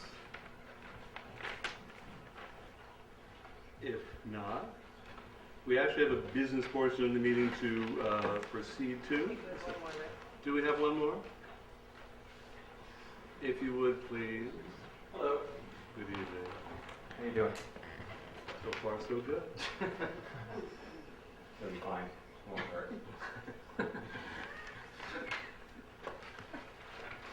So, I'm sorry, your name, please? Stephen Wallace. I'm Jasmine and Sophia Wallace's dad. This is the second time I've been here in 3 months, and last time I was here, we had some issues with a problem with a teacher performance, for the 8th grade for my daughter, Sophia. And there was we had heard about some issues. I'm going to try to be careful if I skirt the line of being shut down so we can communicate. Because I think it's very important to have a place we can talk about things. Okay, so I'm going to be careful. I'm careful about what I say, and I want to say right away. I want to say to the teachers, I really appreciate all your hard work, and I know it's really difficult to, as a parent, it's difficult. As a teacher, I can't imagine it not being as difficult. And you do one thing and someone's going to criticize you, and either way. So I'm just saying I appreciate your hard work, and I'm not here to criticize the faculty at all. And unless there's an issue where I feel that I have to stand up for my children, and I feel not even as a taxpayer, but as a dad, as a parent, as my biggest investment. My wife and our biggest assets are our children, and I will fight for them. I'll speak up when I feel like I need to speak up, and I'll be careful, and I'm not going to point fingers because I don't think we get anywhere in relationships where we point fingers. So I preface that, but I don't really want to be a complainer, okay? But if I see something that I don't feel is right, I'm going to bring it up. And I'm going to stand up to a fight if I feel like I need to express myself. So, which is what happened last time. I tried to be careful, and we just there were some issues with some parents and their children in a 5th grade class. I'm going to be careful now. Names I'm just going to say. Yes. Well, let me see if I can express this, because I have an email that really upset me, and I want to address it. Can I do that? I didn't write it. I didn't write it. Okay. Okay. So if you interrupt us. Well, I want to talk about this because my old photo agent said, if you make a mistake once, you're human, and twice you're stupid. And we need to learn from. I think that there's something going on that needs to be addressed, and we need to learn how to improve our communications. And I feel like, and I'm saying the word feel because you can't negate a feeling.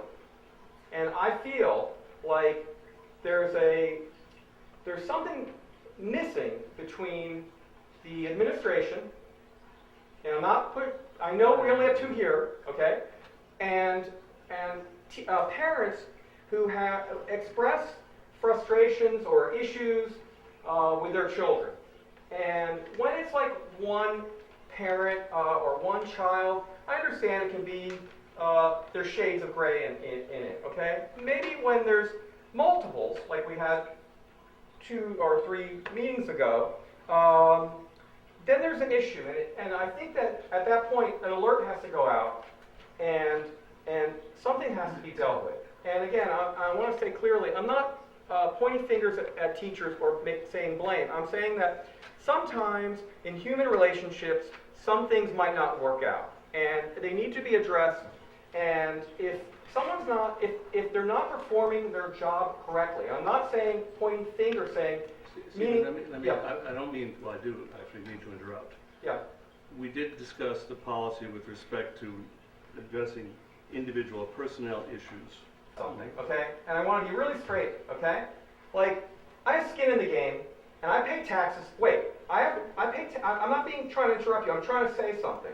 And it's important what I'm trying to say. And if you try and squeeze into 3 minutes, okay, wherever the rule is, my wife's here and she can continue, but just say, like, and you can tell me if she can't even give me her time, if that's a rule, okay? I'm just saying, is that a rule? So I'm just saying that I wanted to say this.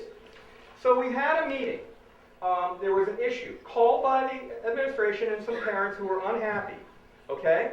And so we got called into a meeting, a meeting was created, and about a frustration that some parents were having. And it wasn't even relating to me or Jasmine so much, but I attended because I wanted to hear and be supportive. And so we spoke, and we came up with some solutions that were specifically told to us as something that was definitively going to happen. All right? And so I got this, we went away for spring break. I thought that, and there were questions asked by parents that were specific about how are you going to accomplish this. It was not a proposal. It was something that was definitively told to us that was going to happen.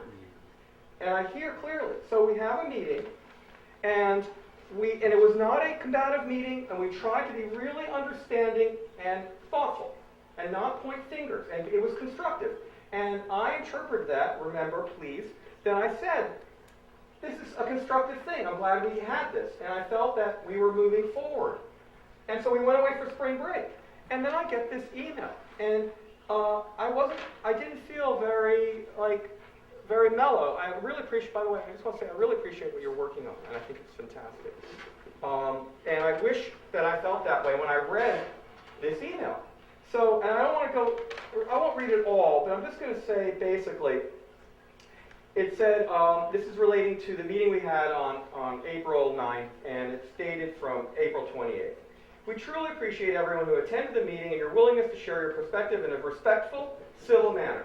We understand and hear your concerns and happy many of you came to share these thoughts. We are also very encouraged to hear many of the positive experiences our fifth graders are having as well. Like, just to say right there, that I didn't hear that at all. I didn't hear that. And I was very surprised when I read that, because that made me go, what? Wait, so, anyway, so, in addition, all right, so going forward, our administrative team will continue to work with our fifth grade and provide any support that may be of help to maintain and grow a positive educational environment. While we have discussed the possibility of having another adult present to provide the support, this proved to be more difficult than we anticipated. Many education professionals are seeking leave and/or full-time positions and aren't available at this time. So the administration team, along with our terrific teachers, will help in providing support. So finally, Stephen, let me just finish for a second. We appreciate your time and care. At the end of it ends, we appreciate your time and care and look forward to sharing some exciting final weeks of fifth grade with our kids. And this is the point of this, and I'm going to go fast, okay? Ray, I know you got a 3-minute thing. What I find, what my frustration is that we all go to a meeting, okay? And if I'm told something's going to happen, that you have a plan, that there is a plan to be executed to aid in helping the teacher deal with some issues happening. I'll tell you what, I'm sorry. You're well in excess of the 3 minutes. You're well in excess of anybody else sharing additional time. And besides which, we are also in an area where it is readily identifiable, the personnel situation you're talking about. You know the policy. You knew it when you stood up here. There are other avenues by which you can bring those concerns both to the board and to the superintendent and principal. Well, I think this is a discussion. But I think it's, I'm sorry, Stephen, I henceforth, understand. I'm sorry, Yeah. sir, henceforth you are out of order. I'm going to finish, let me just, one line. I'm just going to say. One line. One line. A long line. We had what I thought was an agreement, and I don't feel like it was followed through, and I feel like it has been pushed under the carpet. And in relationships in life, if you do not deal with the problem at hand that was presented clearly and in a very respectful manner, then what's going to happen is it doesn't go away and it gets worse. And this seems to be a trend.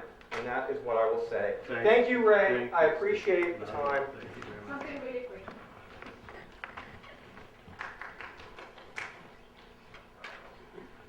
Well, I just realized everything I wanted to say. I'm not going to be able to. But just I'm sorry, who are you, please? Alexandra Wad. I have 2 kids, a 5th grader, Olivia, and a 4th grader, Elias. And I just wanted to add one thing. One moment. Yeah? You cannot hear me? No, I just wanted to ask the members of the board to make sure that counseling memos are being written for the future, so records are being kept of our complaints. I just want to make sure of that because I don't want another concerned parent next year to be told no one else ever had the same problem that I'm having right now, when I truly believe that's not true. And I'm going to email the rest of my letter to you. Thank you. Thank you. Other comments? All right. Speak again, or is that not allowed? As long as the policy, since we're being clear about policy, the policy is as long as everyone else who would have wanted to speak has had the opportunity, then someone can come back. But so you can. So the answer is, I think I asked if there's any more public comment.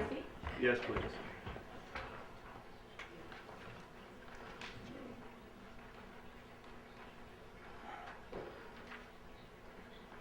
Well, obviously I didn't plan on speaking tonight, but my name's Debbie Earl and I am the president of the Garrison Teachers Association, and I know most of the people in this room and have had the pleasure of having their children. So I just want to address a couple of the things that have come up tonight. I kind of wish this meeting was not during Teacher Appreciation Week, because to be completely honest, I would probably say the general consensus of all the teachers sitting here is we don't really feel appreciated right now. So what I want to point out is that Mrs. G, you do a fabulous job with Responsive Classroom. There are others of us who don't do Responsive Classroom, but we are amazing teachers. And we do everything in our power. We believe in your children. We love your children. We wake up at night thinking about your children. So even though we might not be doing Responsive Classroom, we are still amazing teachers, and the teachers that are in this school will give their lives for your children, okay? And speaking as a parent as well, I am all for every single one of you sitting here and advocating for your child, because I would do the same. But I just want to recognize that we're human.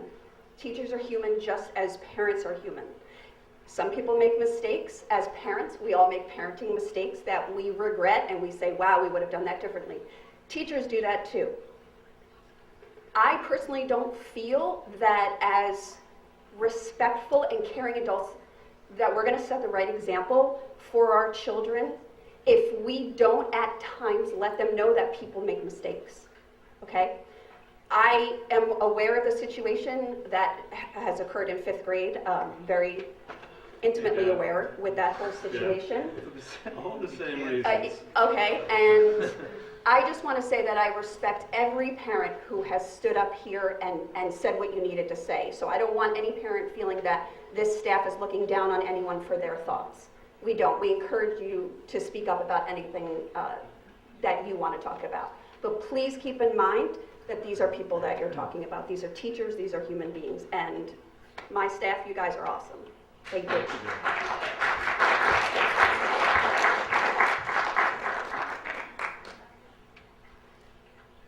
If there's nothing else, we have a business meeting to get to. Thank you all for the way you've handled a very difficult, complex issue. And with that said, the first item on the business agenda is the superintendent's remarks. By all means. Very brief, I just wanted to say thank you GSAP and PTA for your kindness towards our staff. You brought delicious food in that we shared around the table, and we thank you very much for that. I also want to say Happy Teacher Appreciation Week. I'm sorry, Debbie, I think you might have left.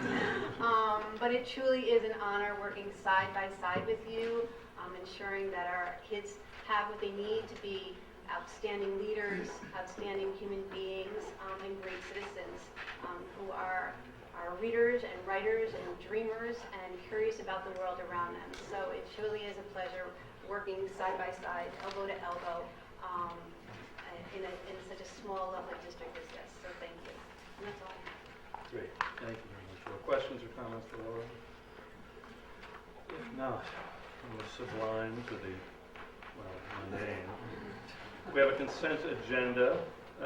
Resolve the Board of Education of the Garrison Union Free School District adopts the consent agenda as presented. Items B through J. The first is accept the minutes of the April 10th and April 23rd board meeting. Item C or 2 is accept the recommendations of the Committee on Special Education. Item D is approve the appointment of Deirdre Frost as a substitute teacher for the 2018-19 school year at a daily rate of $100. Item E is the appointment of, we can talk to this about the appointment of Diana Swinburne to serve as chairperson of the May 21, 2019 annual meeting and election/budget vote. Item F is adopt the 2019 and 20 school year calendar. That was in your packages. Item G, approve the stacked services agreement with Management Advisory Group Special Services, Inc., effective July 1, 2019 through June 30, 2020 in the amount of $3,000. You can tell us what that's about in a moment. Also approve the consultant agreement for Medicaid services with Management Advisory Group Business Operations, effective July 1, 2019 through June 30, 2020 in the amount of $900. That agreement is also in your package. Item I, we're getting towards the end,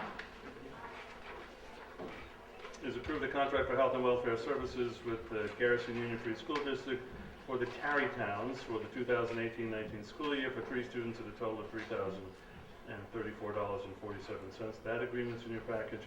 And lastly, accept the donation of returned school forest artifacts from Mr. Dana Link. So moved. Second. Just a couple things. Anything you want to tell us about here, Laura?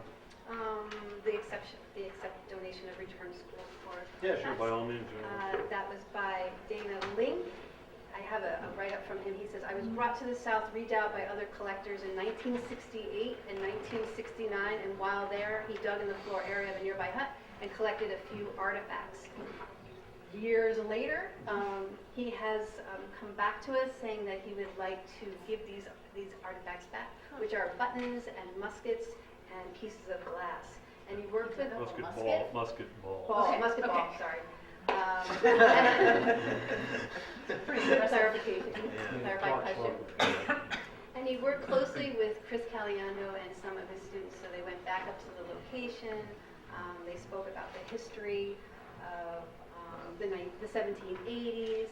I think, they have these pieces. They're going to curate them, and they're going to have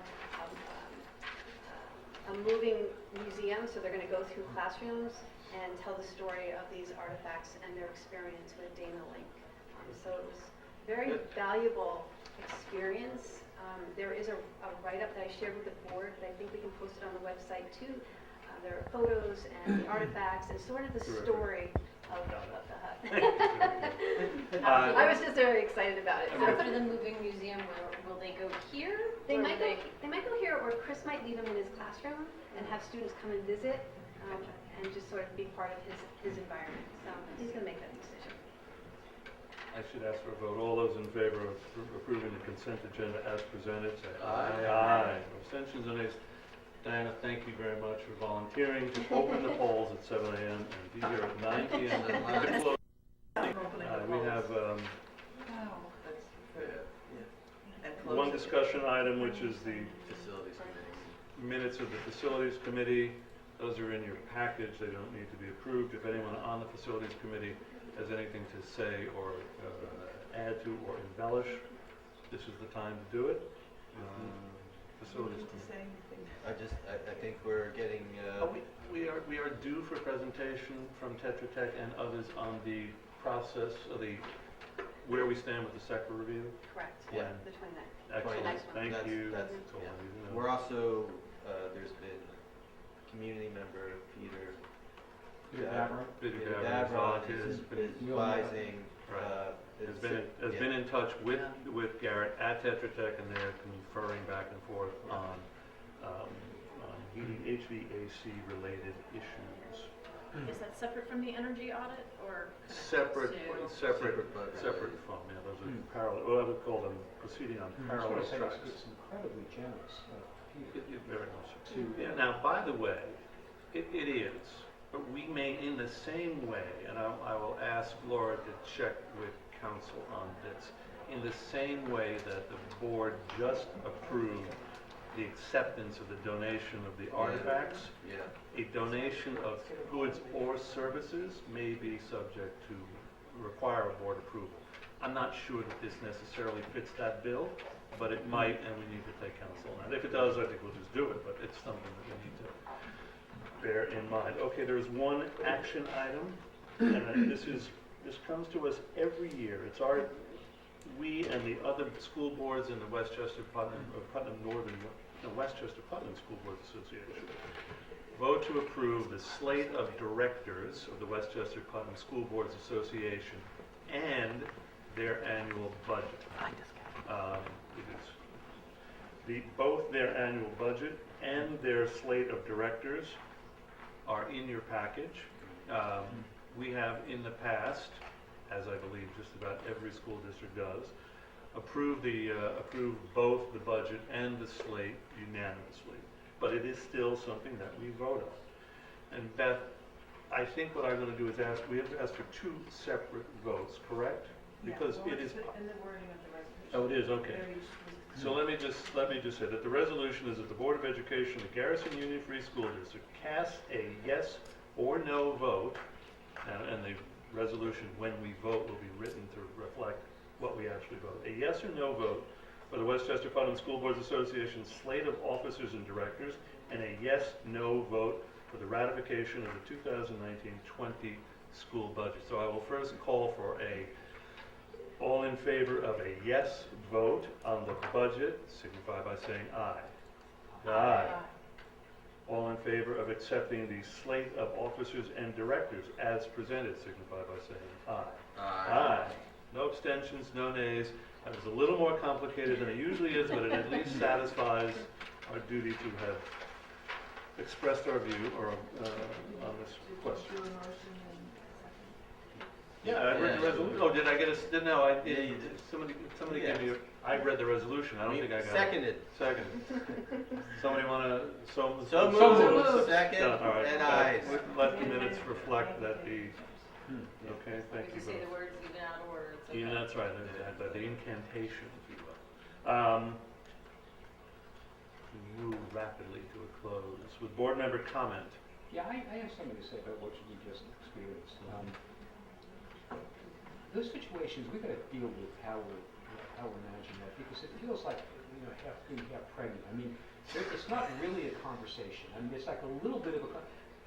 I thought the answers from Laura and Mr. Levine were generally non-responsive to these people, and I think they should have a chance to state their view of what's going on. I mean, it's a very unsatisfactory situation.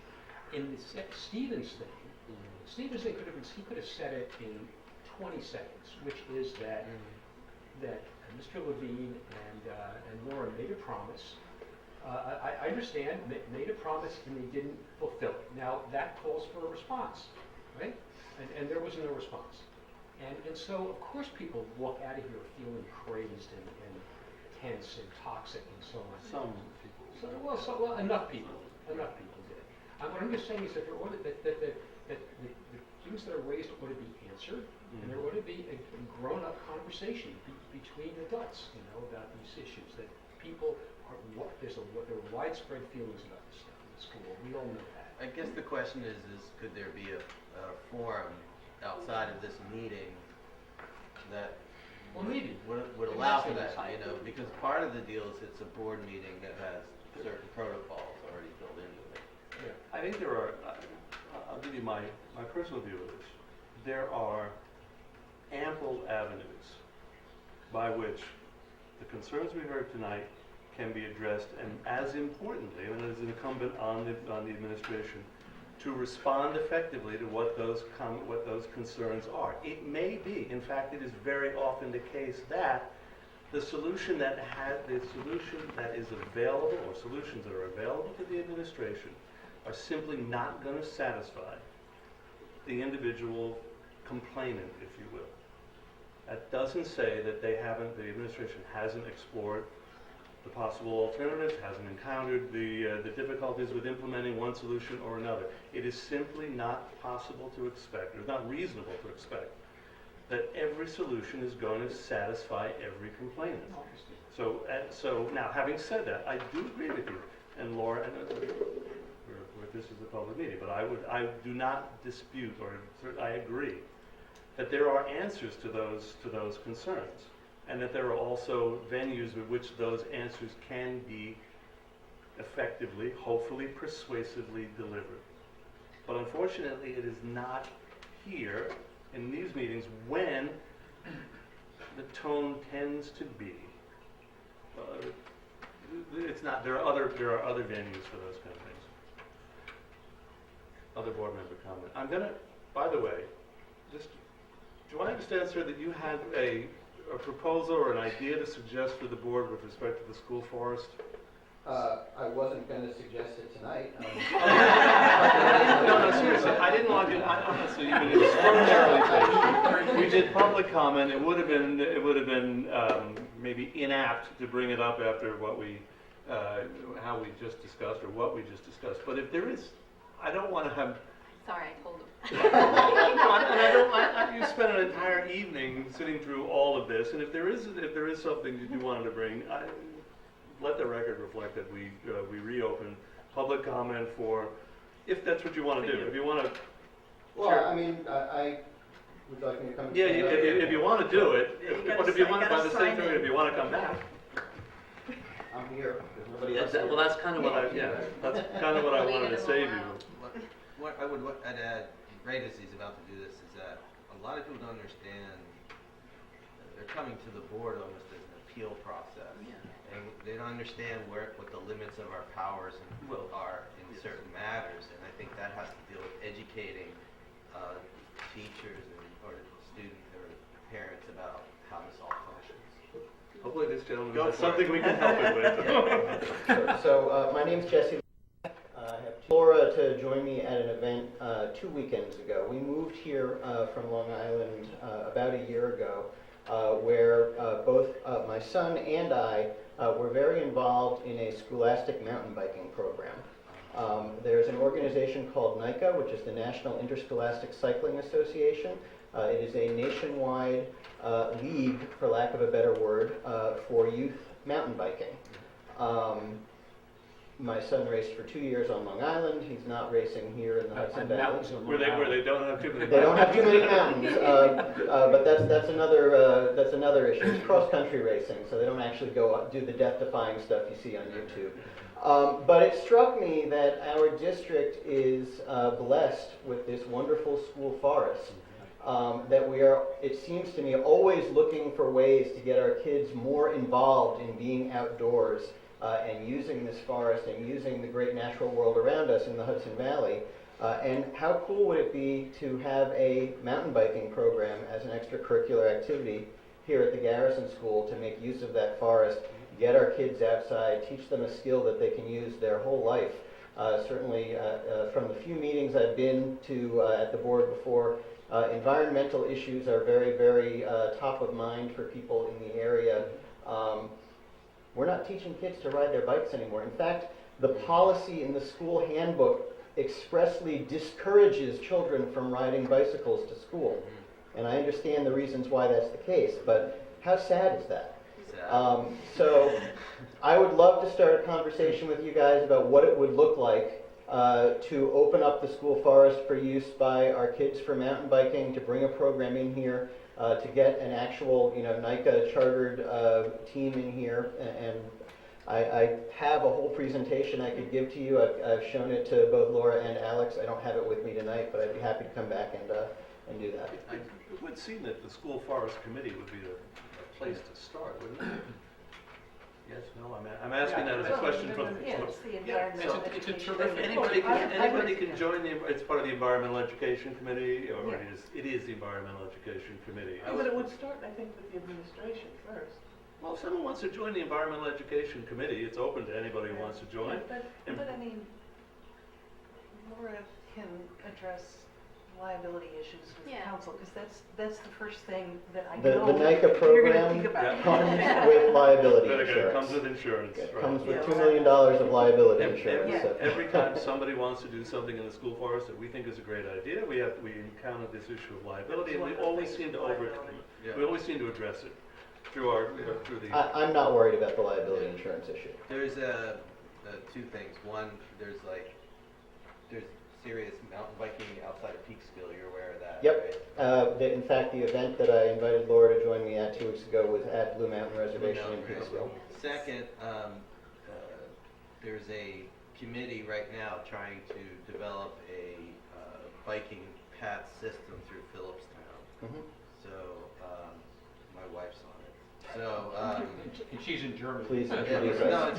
it's happening though. It's happening. It's progressing. Jason Angel is involved in that too. And I've also connected with the person who runs the Fonstock Winter Park, where they do the cross-country Yeah, yeah. skiing, and they are excited about the idea about perhaps having kids mountain biking on their trails in the summer when they're dry. So there's a lot of interest. It's just trying to figure out what's the best way to actually do this that's going to be accessible. It's a big ask to ask parents to get their kids from school up to Fonstock a couple of times a week to go cycling, versus if we could do it right here, that would make it really easy and accessible to people. So I think it's a great idea. I would love to explore it further. I think that's Definitely check with Jason Angel too. I think it was a really wise move to move up here from Long Island. Thank you. I agree. right. And I think it's a great idea. Really nice that you brought it to us. Cool. Thank you. Thank you. Thanks. Thank you for hanging out Thank you. patiently as you did. As contentious as this may have seemed to all of you tonight, this is nothing compared to a school board meeting on Long Island. That's what I've been telling people. No, we know That's what I've been telling people. They're like, "Oh, how you do with it?" I'm like, "You should see them in New Jersey." I need to why are we adjourning? Oh yeah, that's we're adjourning to executive session. The Garrison Union Free School District adjourns to executive session to discuss the employment history of a particular person. So moved. Second. All those in favor? Out of here. Okay. Sorry to put you on the spot, but I was like, Oh, no. Thank you for doing Laura that. told me that somebody wanted to talk about school policy, so I just didn't want you to have to sit through till 9:30 at night and not make it very credible, very interesting section.